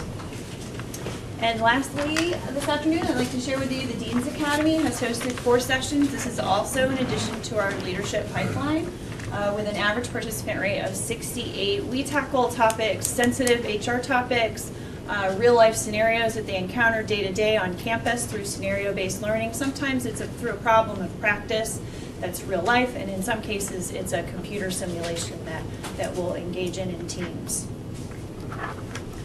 And obviously there's additional work that's being done in this area that's covered here in your bullet points, but I've asked the team just to highlight some of the big key features. Okay? Perfect. Moving on then, Tammy, 2B. 2B. As you can see, we have hired over 1,300 new hires so far this school year. So it's been very busy in the area of recruitment. We have reached out and pulled up rocks and looked at different ways that we can recruit people, and some creative solutions that we have come across this year we're sharing with you. So Educational Partners International, that's a company that we work with, that we secure talent through them. Currently, they are working with 2 other Florida counties. We were able to secure over 30 teachers through this company. The teachers, the main teachers are from Jamaica. We have a lot from Jamaica, the Philippines, Egypt, Africa, and the UK. So we have a lot of students from all over the world too, so it's really nice for our students to see somebody that may be from a country that they're from. Another unique partnership, and thanks to Dr. Fritz and Mr. Phelps helped to negotiate this.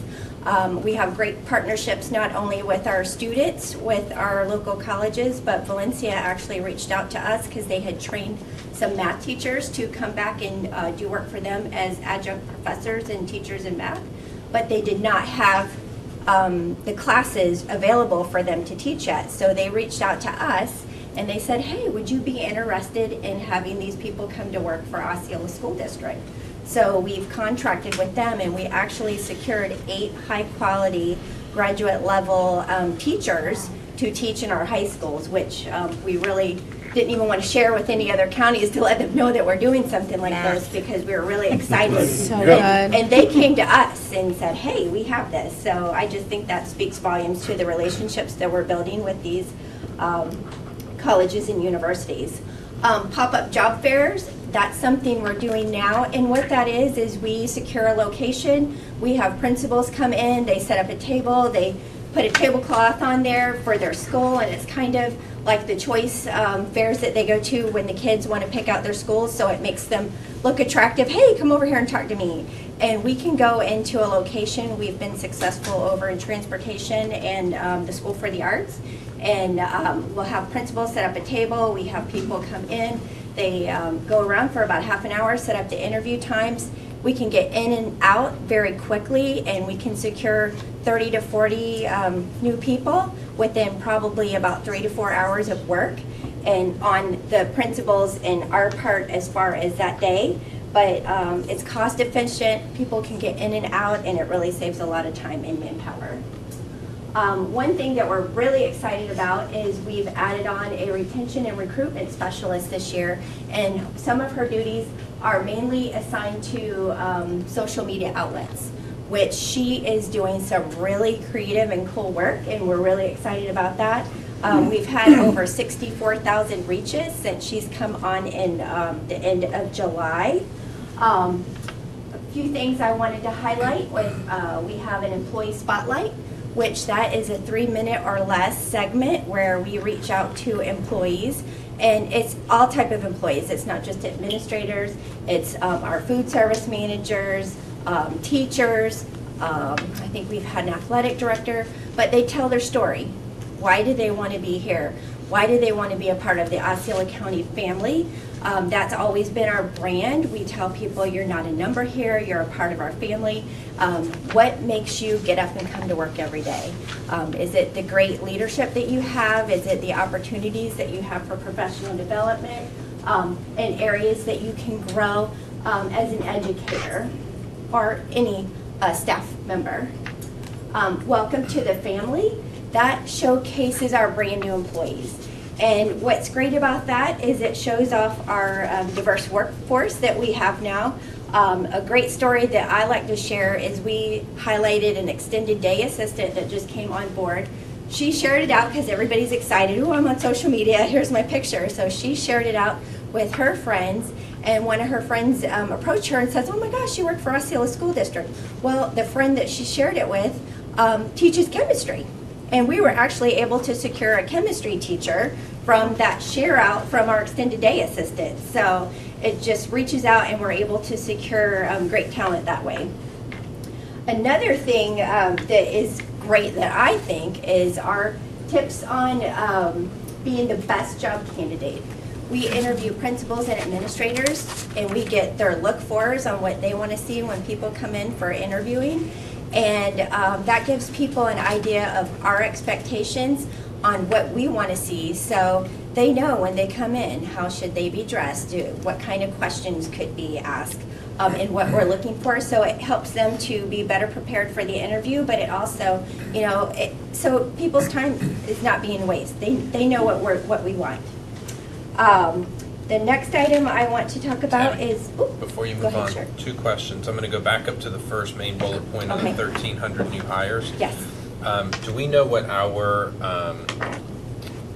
fallout or drop-off rate is compared to other school districts, state average or national average? Our turnover rate? Yes. Well, we looked at that, and for people that are here at the last day of school, and then they come back, 10%, it's actually 10.32% of the people that ended the last day of school did not come back the first day of school. Okay, how does that compare? And if you don't know right now, it's okay, but those are things I'd like to know that. Right, well, just looking, we feel that we are average. We're right there with the average. It's really hard to compare apples to apples because of how people calculate turnover rate. Some people may include retirees, some people may not.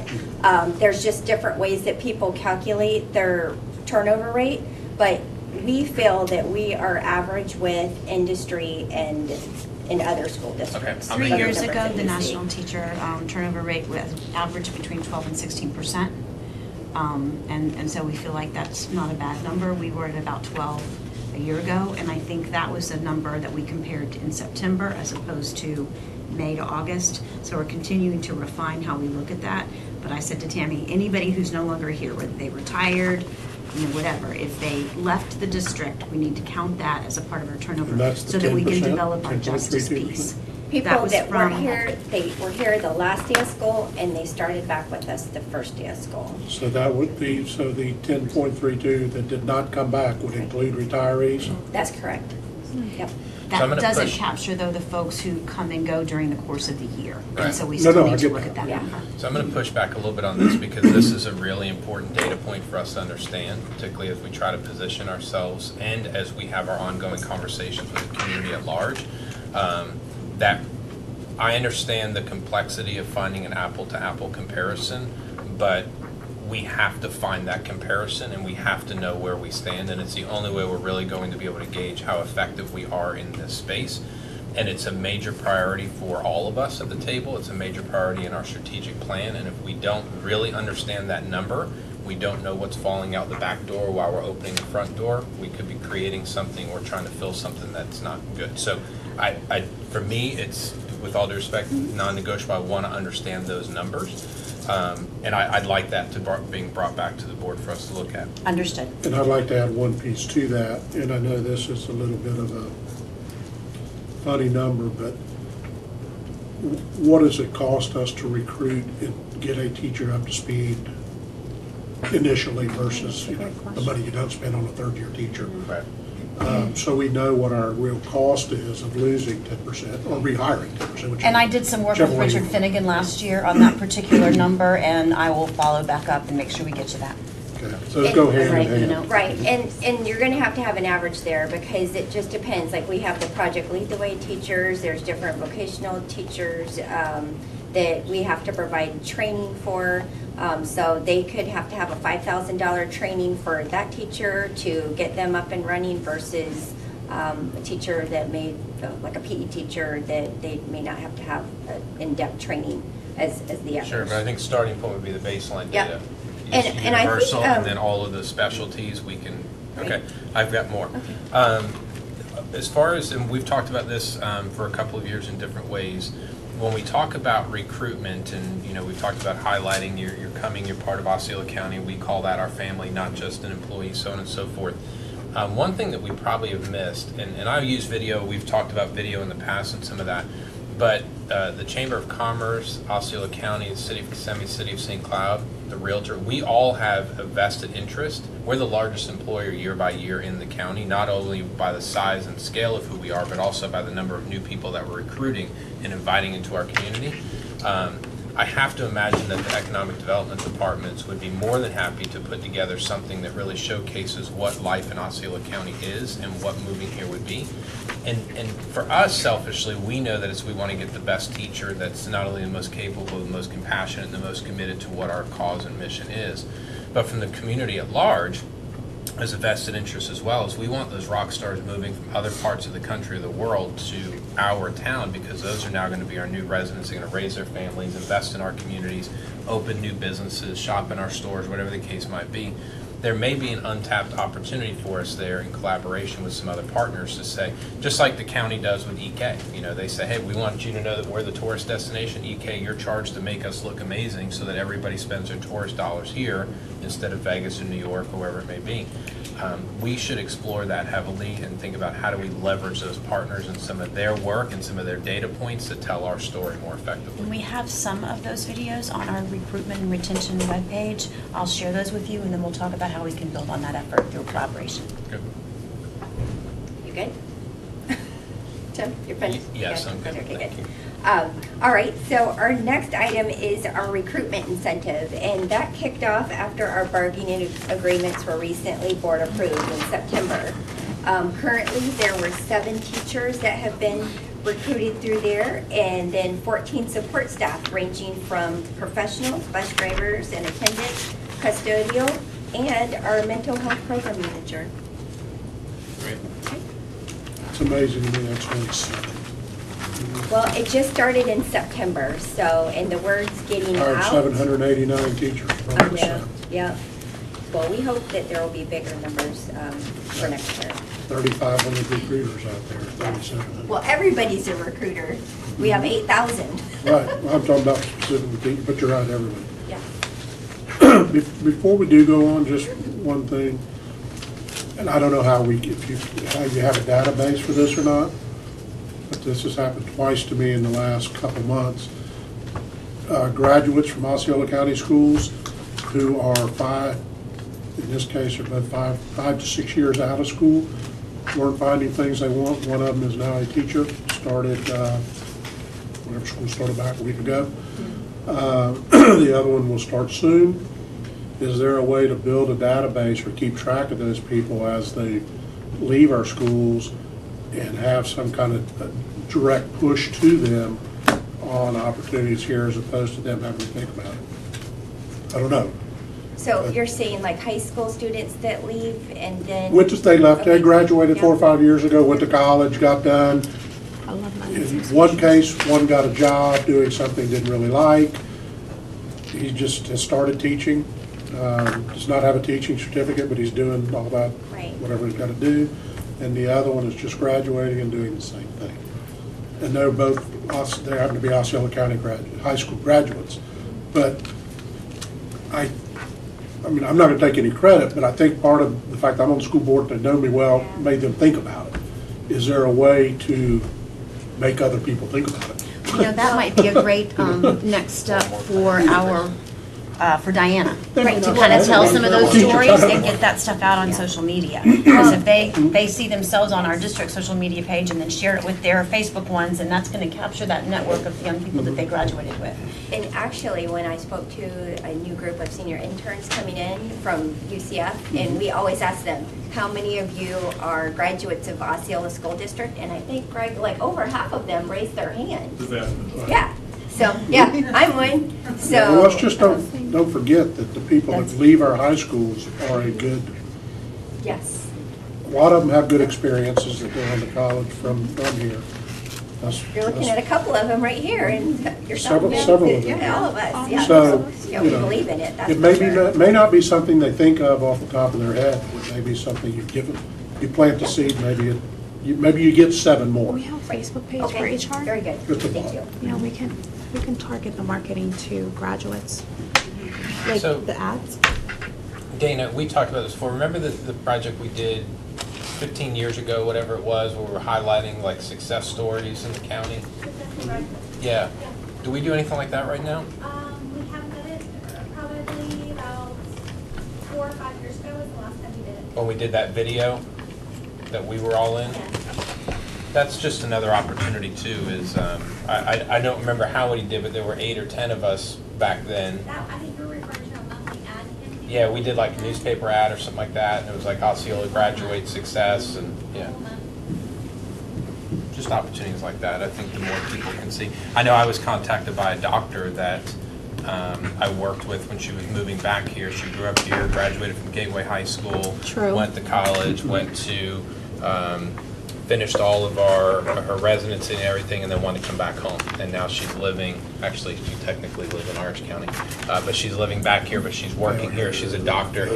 I failed on that part. Sold the wrong house. But she's working in Osceola County at one of our hospitals. And she actually just reached out to me a couple months ago and said, I really do want to figure out how can I get involved and help tell the story about my life here and growing up and coming back here. And so, I mean, those are the type of stories. Get us some contact information so that we can definitely follow up. And that may be something that, as we move forward in both goals 2 and potentially goal 4, if we're going to continue with something similar, it becomes a part of an extension of both talent management and our community engagement pieces. Yeah. Okay, anything else? All right. No, this is great conversation, and it really helps to guide our thinking as we move forward. All right, 2C. 2C is creating a district-wide culture of feedback for professional growth. And the first thing I'd like to highlight is, as part of our teacher and school leader incentive grant, which is a federal grant that we received and was implemented this year, we have 19 schools that have been identified as high-need schools, and they're receiving some mentoring training for the instructional mentors at those schools to help support new teachers. And this training for those mentors includes job-embedded learning, include coaching, and opportunities for them to get together and collaborate. As a result of this grant and the work that is taking place, we're finding that our new teachers that are a part of this, they are 3 times more likely to stay within our district. So this goes back to what we were talking about earlier with our retention data. So if we provide them that instructional mentor, they're really more likely to be with us in the long term. Additional support that is provided to our new educators includes our new Educator Symposiums, which we have done 4 of them so far this year, and we've had excellent attendance. Between 125 to 175 teachers have come. This is in the evenings, outside of their workday. They come, they get additional information on how to set up their classroom, standards-based instruction, how to plan for it, and then how to deliver that instruction, understanding strategies to work with their students, and then creating an optimal learning environment, which is the equity piece. And this is teachers teaching teachers. Our resource teachers and other expert teachers around the district are helping to provide the support for the new teachers at these symposiums. That is correct. A benefit that I also would like to highlight is the fact that we have so many educators that are coming to us from outside of education. They didn't really graduate to become teachers. So they have to go through an alternative certification program, which usually costs them quite a bit of money. As a matter of fact, if they go through Valencia or they go through programs like EPI, they can pay around $2,300. Well, in our district, we have the OPEC program, which is an Osceola Professional Educator Competency Program, which we provide them those courses by participating in the symposiums and other workshops that are in-house. So they don't have any cost. As a matter of fact, we even have some of our business partners that provide meals to them when they come out in the evenings and kind of talk to them a little bit. But we really try to make it, easier for them to be able to obtain that certification. But we have 102 of our new teachers that are participating in that program at this time. And as we've kind of been talking through this, we believe that that's a benefit that we offer in this district, that we need to do a better job of communicating, because it's definitely a recruitment factor. I know in the district in which I worked previously, people had to pay about $2,500 to go through the alternative certification program. Most of our surrounding districts do charge their employees for participating in the program. So. The next highlight is the Executive Professional Development Council, which is an interdepartmental council. We meet almost monthly and really look at effective PD research that's out there and determine what are the needs of our stakeholders and how can we make sure that we're meeting their professional learning needs. As part of that, we have actually done some surveys as well to gain some insight so that we can continue to refine our professional learning. For example, coming up in the summer, we did a survey a couple months back to try to find out when would they like to have professional development in the summertime so that we get a better attendance. And what they've let us know is that at the very beginning of the summer, those first 2 weeks, or maybe towards the end of the summer, that's when we want to be able to come to PD. They also shared with us that they would like for their PD to be differentiated, for example. Not only some courses that are introductory, but for those of us that really already have an understanding and want to deepen our practice and our understanding of certain content, can you have some opportunities for us there?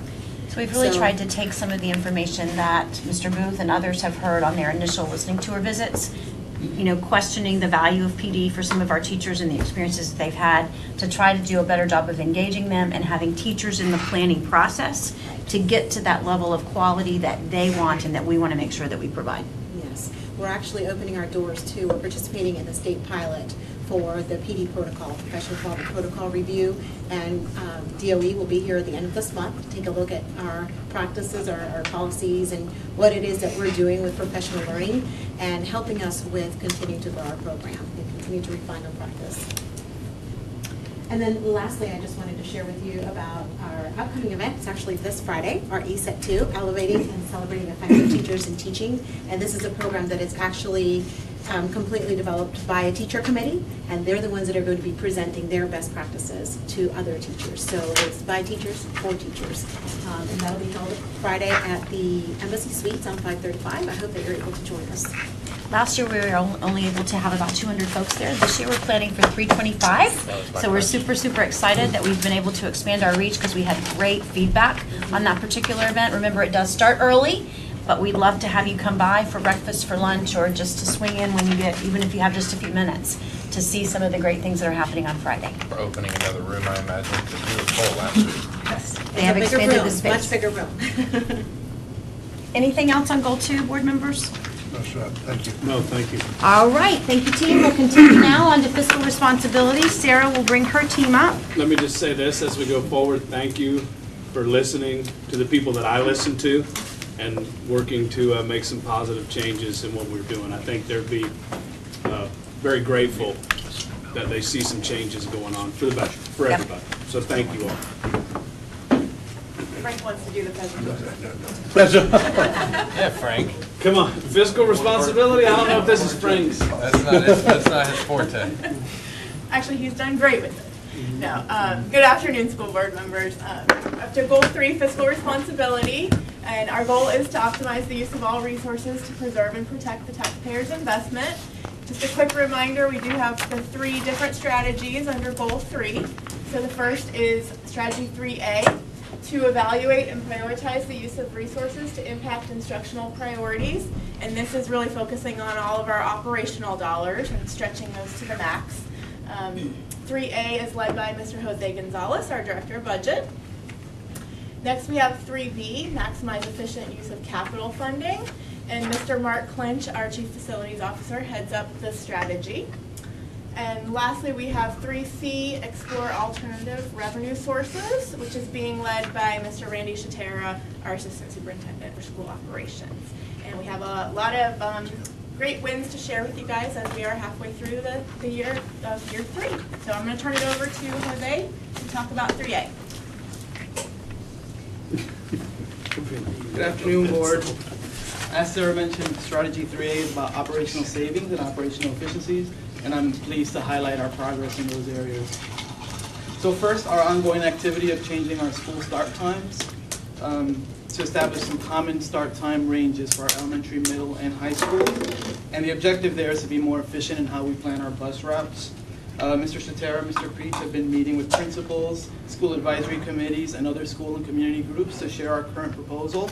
And at the beginning of the 2019-20 school year, when we implement the new start times, there is a potential to save about $2 million in transportation costs. We do have a workshop scheduled with the board to go over again that proposal and get your final direction before we move that forward. But when is that workshop? Is that the next?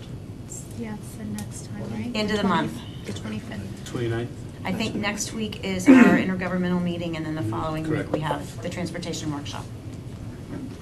I did just want to mention that that $2 million is just about 20% of our overall cost reduction target for next year. But as we go into the budget cycle for the next school year, we'll be looking at all areas of the budget to identify additional cost savings. Because I have shared with the team the direction that the board provided in executive sessions that you're looking for me to find $2 million. We do have some operational savings to report for this year. So first, after the 10th day of school, our allocation team talked to principals, and we looked at enrollment at that time. And through that process, we were able to recover over 78 positions. That was a savings of $4.5 million. That savings will go to offset the $11.9 million reduction we just saw in the third FFP calculation. as a result of the hurricane-affected students that did not stay in Osceola County. We continue to look at our software programs to reduce redundant and underutilized software. So this year we discontinued Discovery Education. That was a savings of about $76,000. And then Mr. Clark and his team have a new procedure for ordering accelerated reader licenses. We've set a 95% utilization target for all of our software programs. And just after the holiday break, we were at 99% utilization for accelerated reader. And then going back to our bus planning, through the use of the bus planner software, Mr. Creech and his team have been able to reduce 15 bus routes this year at an average cost of about $60,000 each. That's a savings of $900,000 so far. Is that on top of the 2 for the start time change? That's what we've already done. The additional start time changes would be an additional $2 million. Okay. And again, board, I just remind you that, you know, one of the needs that we have to improve our efficiencies with our transportation costs is A, the overall operational impact, B, the potential savings or in capital dollars by not having to buy as many buses frequently, but even more importantly is that continued problem with transportation bus driver shortages. We've been aggressive in recruiting and hiring. Arby and his team are doing a great job of trying to keep people here, but we are battling with people across the community to hire and keep talented bus drivers. So every route we save alleviates that burden, particularly on days like the day before a holiday. Quick question on these, on the AR licenses. You may recall is before you were super, but right, not too far before, I had spent some time looking at all of the contracts we had for software and licenses in the district and purchasing and putting together an entire study of where we were going. And the whole idea was 2 parts. Number one is before we bring in a new product or service, what is it that we're sunsetting so we don't have duplication and overlap? And then number 2, making sure that there really is good utilization of all the products and services before we buy more licenses or another product. When we talk about a 99% utilization in this regard, I just dealt with this in another organization this morning, are we tracking just that somebody once logged into it, and AR maybe isn't a good example, maybe it is, or is it recurring utilization over and over again? Because I'll use, one of the trigger points for this is we were extending the number of licenses we have for Rosetta Stone a number of years ago. And they were asking for an additional 300 or 600 licenses, whatever it was. And I said, well, how many people are actually using the license and using them on a regular basis before we go out and buy more?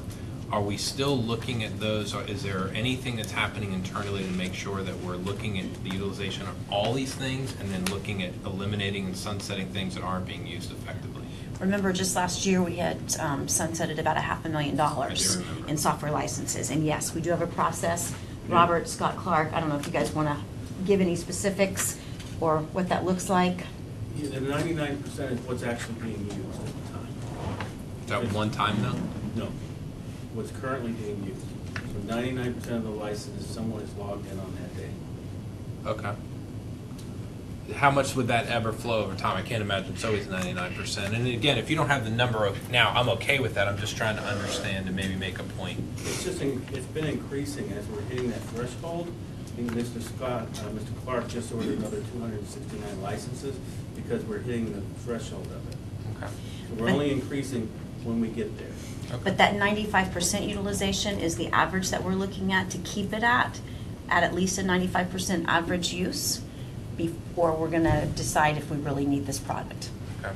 And I think my message, and I think you guys will all agree, but maybe you'll disagree with me, is we can't ever take our eye off of this because everybody wants to sell us something shiny. And we have to be willing to say no, and we have to be willing to say this was good at a time, and now it's not, and it's okay, and it's gone, and we're not using it anymore.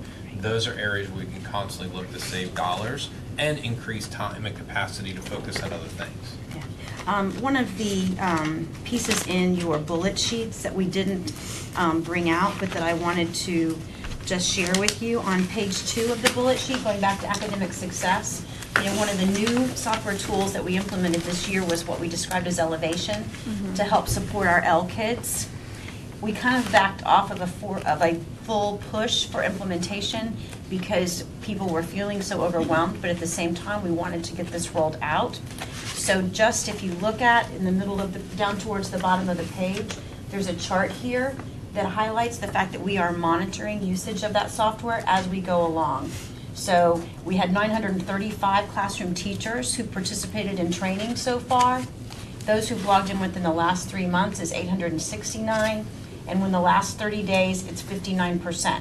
So we're not at that 95% utilization yet, but this is to show you that we are monitoring that carefully, and this is an initial year's rollout of this product. So we anticipate that it's going to take a little while to truly catch on, and it's going to take a lot of training over the summer to really be able to reinforce that use, but that is a focus. So we're monitoring every piece like that. Yeah, and just to drive the point home, you know, every organization and every company deals with this. Just yesterday morning in one of my offices, I sat with someone on staff and said, pull every service, product, and license that we're paying for, and let's have conversations and figure out what no longer serves a purpose and what we can be against sunset. And we were quickly able to identify, well, we have 9 licenses over here that are even used for this. We have 40 over here that don't. So it's just going through, and it's an ongoing, never-ending process. And something our size, there's always opportunity to save. Yes, sir. Jose? Okay, so switching to our healthcare costs, we continue to encourage our employees to use this Center for Employee Health. And since it opened, employees have saved over $2 million in office co-pays and prescription costs as of November 30th. Also this year, we implemented an FSA incentive program. We had a 48% increase in FSA enrollment this year. That was another 362 employees who invested in FSAs. And of the employees that did enroll in FSAs, 869 qualified for the $250 incentive. So I also wanted to point out that for every pre-tax dollar that employees put into their FSA, there is a payroll tax savings to the district. So for this year, we saved about $21,000 in FICA and Medicare taxes. It's not a lot, but it's a little bit at a time. We're chunking away at it. The more we can encourage people to participate in that, the better off everybody is. I mean, it's a no-brainer. And then lastly, we're looking at surplus equipment in the schools, trying to get it out of the schools quicker and then move it through the warehouse. So we scheduled 2 live surplus auctions in April and October, and the purchasing department continues to use online auction sites to move some of that surplus equipment. Do we still have 9,000 TVs stacked up in there? Remember all this? 8,800. We're down to 88. Do we? That was a lot. We still The can't old get rid of them? big tube TVs? Yeah. Because everybody wants those. Well, you can't get rid of this, like a landfill component to it as well. But that is something that we're trying to be more aggressive about moving through the warehouse and out.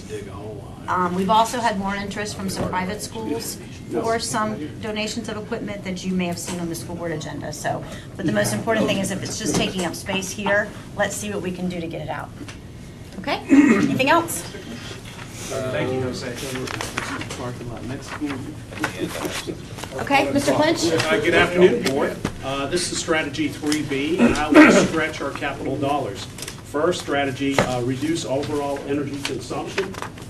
Implementation of the school dude energy management software continues, making some really good headway. Our new energy manager, whom is based in maintenance, is now developing usable reports. Also, when we purchased this new energy management software, it came with an automated feature. So we're working through that automated feature, setting up the links with our utility providers so that that information can be automatically uploaded, populated into the energy management software. In the previous version, everything had to be done through data entry. We would receive the utility bills and then have to manually manipulate that information. So the automation process allows us to avoid that time-consuming data entry and possible entry errors as well. So accounts are now being set up, and we're moving that forward. Also, several energy savings strategy projects are being reviewed. Energy audits for schools in the Duke service area are under review, and that's the first service area. We'll move to the OUC and KUA service areas as well. Relamping parking lot lighting to LED. We're also looking at converting schools from LP to natural gas and monitoring utility bills to identify abnormalities. Just because we receive a bill from the utility doesn't necessarily mean that it's correct. We have to trust but verify. But one of the things that we've tasked the group with is to really aggressively look at what opportunities there are to do things like relamping our parking lot lights to LED, free. So the utility company is willing to make those kinds of investments. The same thing with transitioning to natural gas, so that there's no cost to the district, but considerable potential savings in cost avoidance with power and things like that. Thank you. And our next energy savings project at Point Siena High School is moving forward. Thanks to your support, that was approved at the December facilities workshop for a central energy plant concept. Also, we're working in concert with maintenance, who is relamping to LED, a much more efficient light, which will significantly reduce the heat load and energy consumption. Next activity, to develop benchmarks to measure effectiveness of our maintenance operations. We have reduced our deferred maintenance on the facility condition assessment by 28%. That's from 100 million down to 72 million since approval of our sales tax program. We've completed 11.2 million, 51 projects, sales tax projects, again, since the sales tax program was approved. And that takes into account all our 3 comprehensive renovations that are now underway at Michigan Ave. We'll open phase 1, the new school, over the spring break. The comprehensive renovation at Den John Middle School is well underway, and the design is significantly well along for St. Cloud Middle School, and we'll be bringing that to a facilities workshop in February to let you have a look at the progress there. Owner Direct Purchase Program. Based on 6 projects, we have achieved over 2.1 million in sales tax savings. And these projects include Den John Middle School, 173,000, Toho High School, 1.1 million, Michigan Ave, 261,000, Harmony Middle School, 433,000, Neo City, 106,000 to date. We're going to continue to pursue more sales tax savings on those projects, and several other smaller projects as well. So we're going after every single ODP savings opportunity. And Mark, yes, sir. When you talk about these savings that we're receiving, for example, the one that came to mind is the Neo City 100-some-odd thousand. 106,000. It seemed like at one of the last couple of board meetings, there was something you were asking us to approve that was somewhere in that cost range. When we're looking at that, what are you doing with that? I mean, do you bring that forward to us? Because I've heard that where you said this is going to cost $100,000 above what we initially planned. However, we've saved $106,000 in the owner direct purchase program. Do you ever put that together for us? Because maybe I missed it. It's something that we don't count on up front. We capture it when we do our GMP reconciliation. No, I get that, but you were just asking us for an extra, some money. Well, actually, what we funded was the PV and the energy dashboard, and we're doing that within the current project budget. So there was no. I thought it was about 100 over you were asked for an extra. Out of the contingency. We were identifying that we wanted to add that scope to the project. It's just the scope. Just the scope. Okay, I misunderstood. We had the dollars already captured in the project budget. But, so the ODP savings, buyout savings, unused contingency, any other opportunities that we have that come along within the project are included in the GMP reconciliation at the end of the project. So, with the current facilities program of $374 million, that's projects in planning, design, and construction.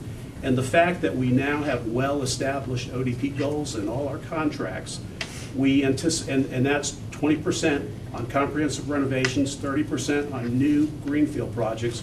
We anticipate significantly more ODP sales tax savings. Next activity, to update and expand our prototypes. We now have a pool of prototypes in the elementary, middle school, and K-8. In fact, we have 4 firms for elementary, 5 for middle school, and 4 for K-8s. This includes several prototypes by firm and a mix of suburban and urban prototypes. So the next step would be to look at our high school prototypes, and that would complete the expansion of our pool of prototypes. next activity to increase the dependability and effectiveness of equipment in use. IT has reduced hardware costs and outages by tracking trends. Since the start of the school year, there have been 180 change control entries for hardware and network. Of this, 2 change entries have been rejected and 0 failures. While changes have increased in the current year, change rejections have decreased by 150% as compared to the prior year. So the IT department has made some significant improvements in that area. There have also been significant increases in focused uptime. 2017-18 uptime was 92.55%, with 3.06 in emergency downtime. Last year, the 18-19 school year, the uptime was increased to 98.22%, and emergency downtime was decreased by 0.39%. And I have to tell you, board members, this doesn't seem like a big deal, but I can remember as I was coming on as a superintendent, one of the things that our teachers and even parents complained about was that focus was down when it was time to do their grade book, they couldn't get their grades entered, those types of things. Robert and the team have really been very purposeful in getting focus to do what it's supposed to do on a reliable and a consistent basis, as well as they've put these same change control procedures in place as updates are made and those types of things. So no update triggers until it's been tested and we have an assurance that it's not going to cause a problem. Just today I was at our managers meeting, and the county is working on another software implementation to help with the tracking of inmates in their jail system, and it's not ready to go, and they're very concerned about how they better monitor those processes. So Robert's going to share some of those procedures that we put in place with them. I did tell Mr. Fisher he couldn't talk to Robert because he's off limits, can't touch him, but that we'd be happy to share what we know and the success that they've had, just like when we've gotten down to our null FTE being 0. So very, very important work that sometimes goes unnoticed because it's behind the scenes, and teachers don't all of a sudden say, hey, focus hasn't been down for a while, but it has improved dramatically. So just wanted to bring that to your attention. And IT is in the process of upgrading our terms software as well. They continue to look to ways to cut operational costs, which includes keeping more in-house versus outsourcing, and that allows us to better control what we're doing as well. The last activity, this is a new activity for year 3, and this is to increase efficiency of waste removal.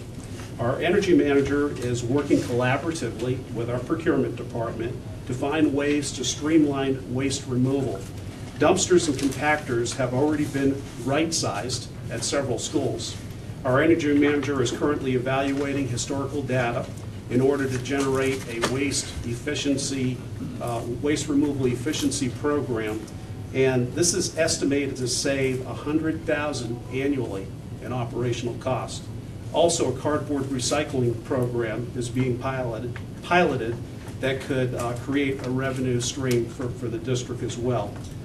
The energy manager will be completing a waste removal efficiency study as a next step, and is currently evaluating recycling programs throughout the state to see what's a good fit for us here in Osceola. That concludes the 3B update. I'll now turn it over to Mr. Randy Ster. Just be very skeptical of any guy that shows up trying to sell you an underground trash can.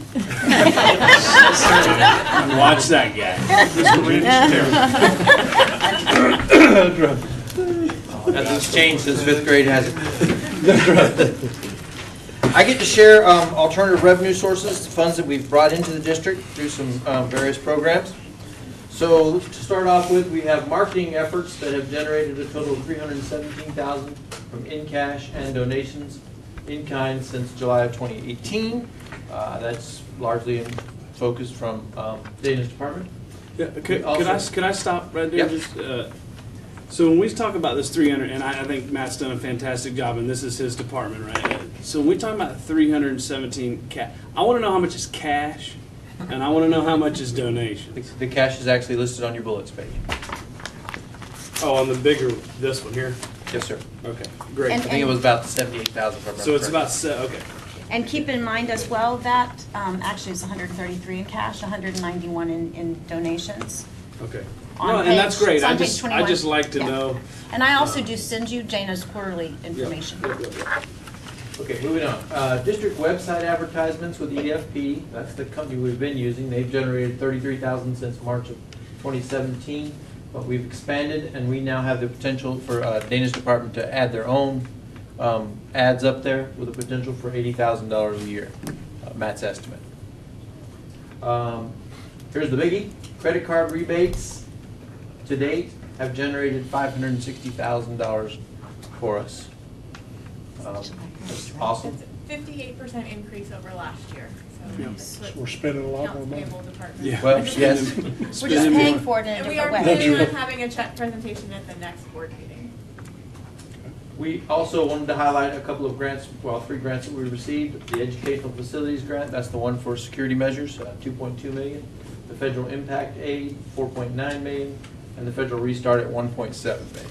And those were the dollars from the federal government as a result of the impact of Hurricane Maria that we've talked about, much of which will be needed to offset the 11.9 that we're short in the third capital. Yeah, so we've talked about this in the past, about having a stronger presence in the federal grant arena. Are we still thinking about? Leslie just finished selection of a grant writer. Two grant writers. 2 grant writers. Two grant writers. Yes, because that's been an area where we've struggled to get Yeah, correct. at least skilled I employees. know So we've we- talked about. Yep. We actually sunsetted one position and created a super, so we have 3 people. Diane Rivers is working with 2 grant writers, and the 2 grant writers literally just started today. Good. So, All right, other questions? anything else for goal 3? Mr. Weishauer, you indicated you had something else for goal 3 you wanted to discuss before you moved on? Yes. Where's Sarah? Forecast 5. Have we looked at it anymore? I have another web demo with them tomorrow. They have worked on, they're in the process of creating some new statewide reports Right. that they want to show me tomorrow. So, Okay. we are definitely very interested. We were kind of waiting until we got through budget season and had time. I wanted to make sure that my staff really has the time to focus on implementing it once we do decide to move forward with that. For context, you guys will probably remember some of this. Forecast 5, we would have met at the Florida School Boards Association. They're working on, I actually met with Florida Tax Watch last week in Tallahassee about a study to look at education spending in the state of Florida. How do we really analyze it and break it down and compare to other states or other counties in our state or other districts that are similar alike. Forecast 5 has a really unique tool that enables you to go in and begin to really break down and isolate various components to figure out if spending a certain amount in a certain area actually correlates to an ROI that we can then tie into our initiatives. And if it doesn't, is there an opportunity for us to compare how we're doing and shave money or add money to make sure we're driving the end result? So. All right, that brings us to goals 4 and 5, which we typically kind of do together because Dana has some crossover in each. Dr. Fritz works with her on this as well as Dr. Straker and John Boyd. So I'm going to bring Dana up and we'll move through.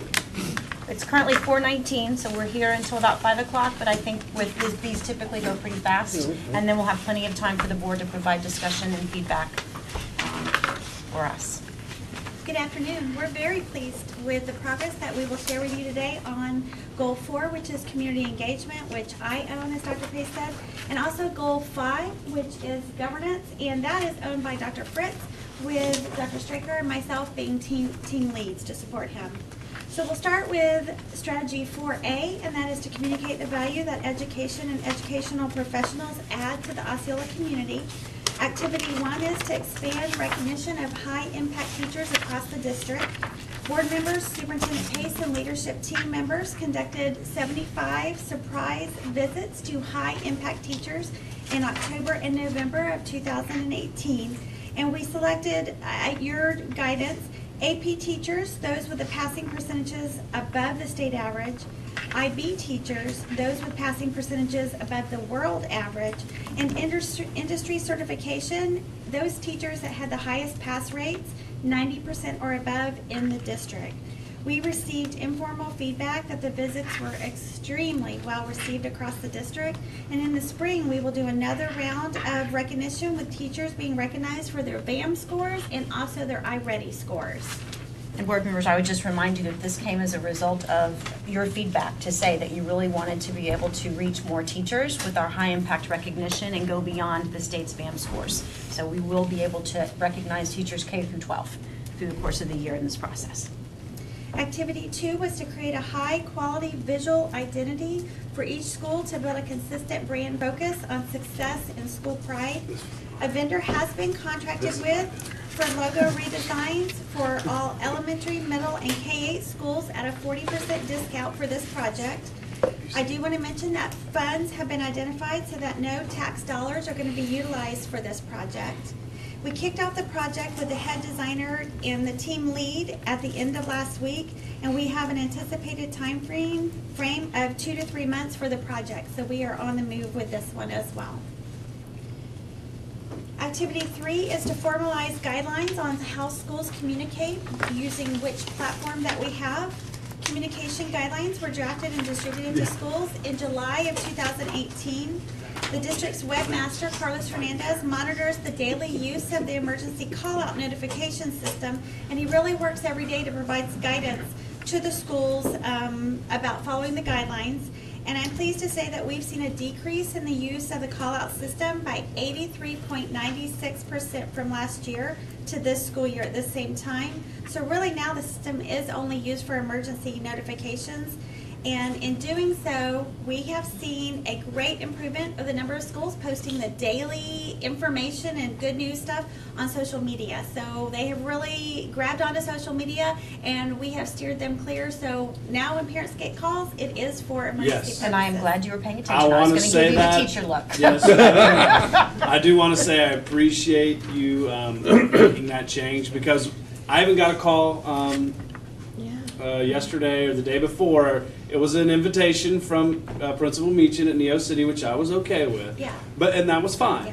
But I actually answered it and listened to it, and I caught myself and I go, wow, last year I was like, gosh, quit calling me to tell me about book fair or whatever. Like, my kids are already spending all the money at book fair. I get it, you know.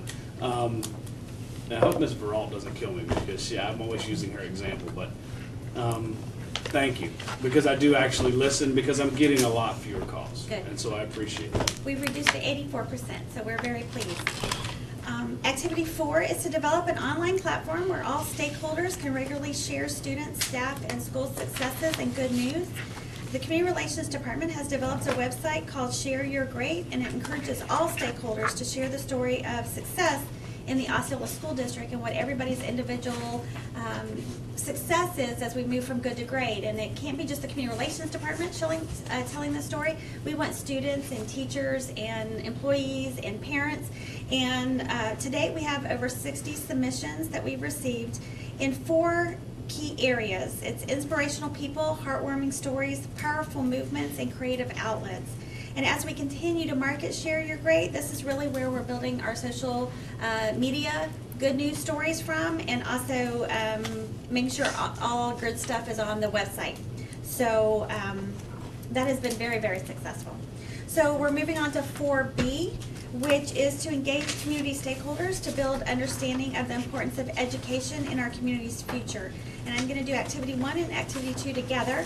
The first one is to hold school board and superintendent listening tours across the district, in addition to having community conversations about public education in Osceola County.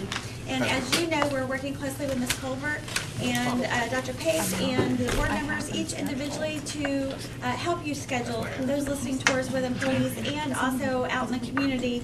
And this is information that you will take as you write the next strategic plan. So we are doing that individually to how you would like us to do it, and our goal is to have all the feedback opportunities done by spring break. So that is kind of what we're working with each of you individually. But we're working on it. Activity 3 is to hold a student contest for the district logo.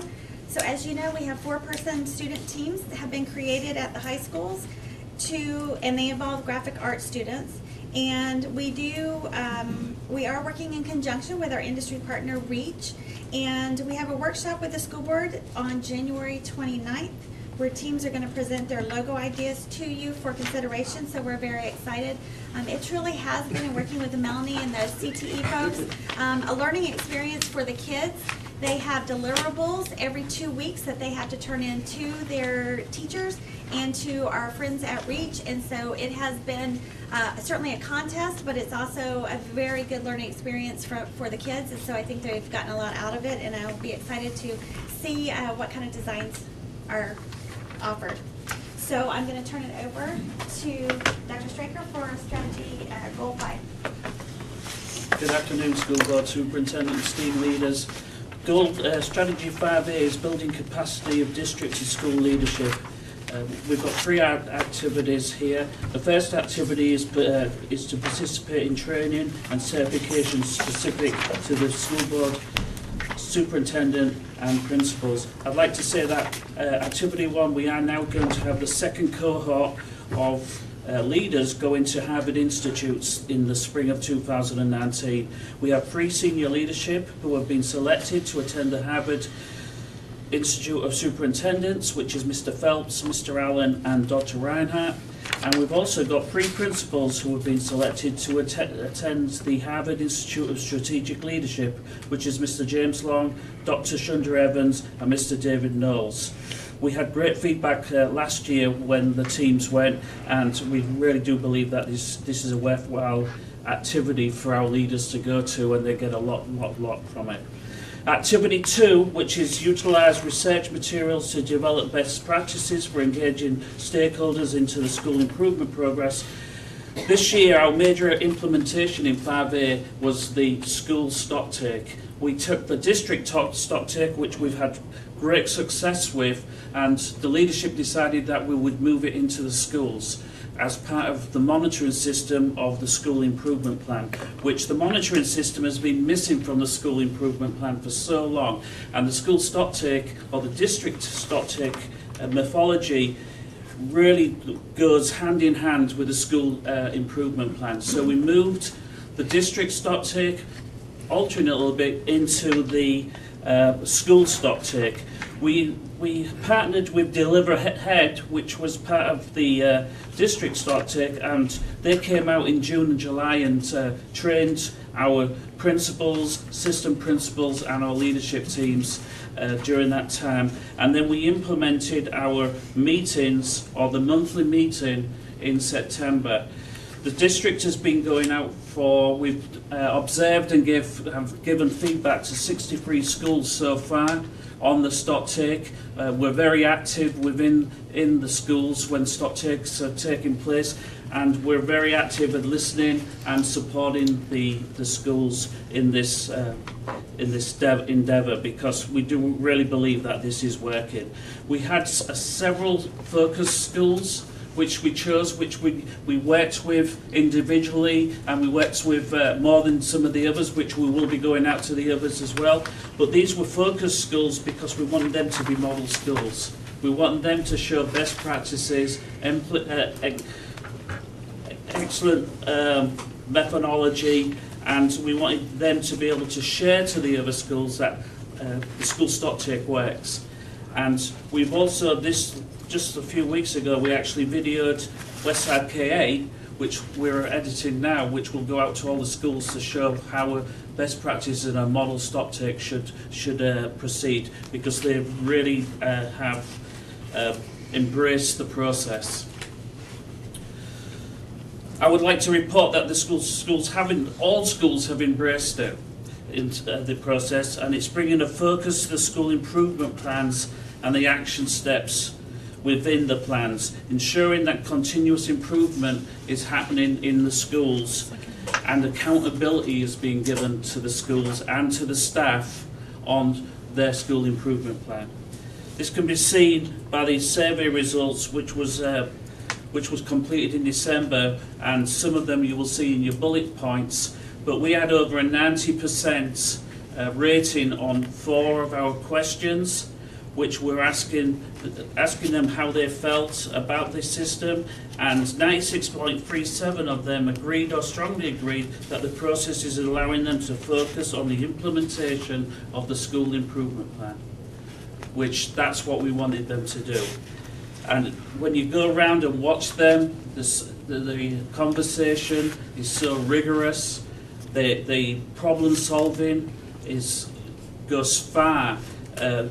You'd see the whole team problem solving any specific action step, and they take action within that month. They did ask for more support, which we're giving. We're giving them more samples, and we're ensuring that they have everything they need to be able to implement the process 100% with fidelity. I do believe myself that this is the game maker. This is going to help every school become great, and watching their school improvement plan. I really do believe that. Activity 3, we are continuing to advertise and the benefits of becoming part of the local organisation to principals. We continually email them asking them to look at different organisations that they can join to become part of the community, which we believe is very, very important. And the goal of the stock take is really to help that school improvement plan be a living, breathing document that's guiding the work of the school and helping them to make sure that they're keeping their eyes on the prize of monitoring the achievement of their formative assessments and then providing additional support for students, for teachers as needed, so that when we get to the end of the year, it's not a surprise when we have our outcomes. Very much like we use this process to guide our work and make sure that the strategic plan is keeping us focused on the work and the direction of the board. Good. Okay? That's the way it needs to be. Anything else? Otherwise, we'll turn it over to Dana to finish us up with the rest of Goal 5. Well, we made it to the final strategy, and that's to promote, it's 5B, it's to promote excellent customer service at all levels of the organization. Activity 1 is to expand the recognition of our outstanding customer service with year 2 of the Red Carpet Awards. So schools and departments, they've already submitted their intent to apply for consideration, and I'm pleased to say that 100% of our schools have applied, and 32 departments now are in the running. So now we're moving into the judging phase, and we will again use community judging as a portion of our judging process. Also, in addition to Let's Talk, will be a portion of it. Activity 2 is to develop a centralized repository for stakeholder questions and concerns, and this is the Let's Talk that Dr. Pace has already talked about. The Community Relations piloted Let's Talk to field back to school questions in August, and then in September of 2018 we brought on key departments, and then in November of 2018 we brought on every single school. And I am very, very pleased to say that our customer service average score using this repository of questions and comments and concerns, we right now are at a 9.1 out of a 10. So I am very, very pleased. That's an excellent customer service score. And then activity 3 is to strengthen the district's public records process. And our district is using a platform called Just FOIA. It's Freedom of Information Act, and it's new for our district. So our community relations staff, we are considered system administrators, and we received training in September. So now we are working hand in hand with the company to make sure the platform is what works and is specific to Osceola County. And then we will be offering user training, which will be to key departments throughout the district that help us fulfill the public records request. That will happen at the end of this month or in February, and then we will move to that platform, which will very much streamline and provide excellent customer service through the entire public records process. Dana, what about archiving social media and the conversation we had in Tampa? We do archive our district. All of your accounts are archived, as well as the superintendent and the district accounts. We already do that, and every platform has some degree of archiving that exists, but we do pay for a service for your accounts and the district and the superintendent. Right, I'm aware from our conversation. I'm talking about scaling to some of the other. Are you looking at any of that? If That you will talk to come at a Frank? cost. That will come at a cost. So we can bring that forward. Yeah, to see I'd if it's recommend feasible. having a conversation with Frank about it. And Frank, you need to render an opinion for us on what does and doesn't need to happen to honor the intent of the law with that. And board members, that brings us to the end of our presentation. I just wanted to say before Dana leaves, and I don't mean to interrupt, but I think it's great. A part of my listening sessions when we went around, and I know Mr. Thacker was there, Mr. Soto was there several times, and we were doing it together. You heard the theme. Well, you want us to provide good customer service, or you know, sometimes with an eye roll, but everybody's thinking about it. Everybody is thinking about my job is to provide excellent customer service. And I know, and I'm not going to mention, there's still some departments that need some help. But I'm going to tell you, I think this initiative and the work that you guys have done, Dr. Pace, that you have done and your team has done, has really pushed forward this mindset of, hey, we're here to provide a service, and we're going to provide an excellent customer service. So I appreciate that. I'm glad we're moving forward. We're not perfect, and we've got some work to do. I was thinking the exact same thing, because some of the people that we heard did make comments, but I have to go to a training, learn how to be customer service. Yeah. And while they probably thought they were offending me, I'm going, yes. I'm glad you did. Because it made an impression on them, and they thought, whether they liked it or not, they are thinking about it. They are thinking about it. So, Tim, and Ian. Yeah, I just want to say, please extend what I'm about to say to everybody else who's still in the room, to everybody else that participated and was here earlier. This is an incredibly important process and incredibly valued by the board, and we all participate in different ways. And you know, I know at times the superintendent's looking at us and going, "Stop, pay attention, stop joking with one another." Only once or twice. We get the teacher look up We here. do. You guys don't know what we're seeing on this side of the table. But this is an incredibly important process. We know that all of you guys are working in your respective areas, and it takes work and energy to put this together, to be here and be away from other things that you need to do. But please don't think for a moment that it's not incredibly valued, incredibly important, and significant to what it is that we're trying to understand about making the right policy decisions. So thank you for everybody else that's still here. Those that aren't, if you'll please extend that to them as well. For me personally, I think everyone here will say this, but I want to make sure everybody knows this is a non-negotiable. This is incredibly important. It lead and guide everything we do. It shapes how we think and where we go.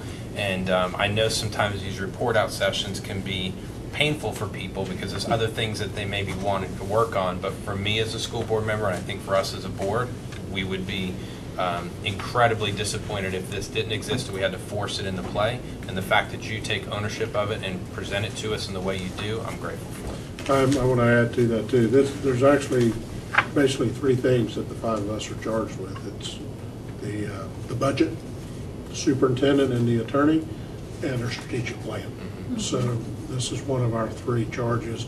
I will say too that I'm on some other boards and I use this as the model. And one of the other boards I'm on, I think, has reached out to get some information from here on how this is put together and what we're doing and how to make it a living, breathing document, which I think y'all have done a great job. But I wish everybody was still in the room that had started in the room. I understand why they're not, but to hear how much I do appreciate it too, because I think this, I agree with Tim, this is a little bit of the guidance of everything I do as a board member. How do the decisions we make fit into these categories, and what are they driving? And customers, academic success is the most important one on here. To me personally, customer services, because that academic success is you guys, customer service is a perception outside looking in of what we are as a school district. More people see that and formulate an opinion of what we are than they do from pure academic success, quite frankly, because they see that and they feel that. So I think everything in here is extremely important, and I think in my tenure on the board, from where we started with the strategic plan, it's come a long way. Okay. And we all digest things differently, and so this is a document that now lives for us to reference and go back to and understand and go, you know, I didn't understand that piece, and circle, as you know, we'll have our one-on-ones with you, but just so you guys know, it's important, and you guys are important, and we value the fact that you put so much time and energy into being able to bring this type of information to us on a regular, so thank you. Well, and I would just like to take this opportunity to, first of all, thank you for the time and attention that you give to this effort and the direction that you provide. It's very, very important in the day-to-day things that we are doing.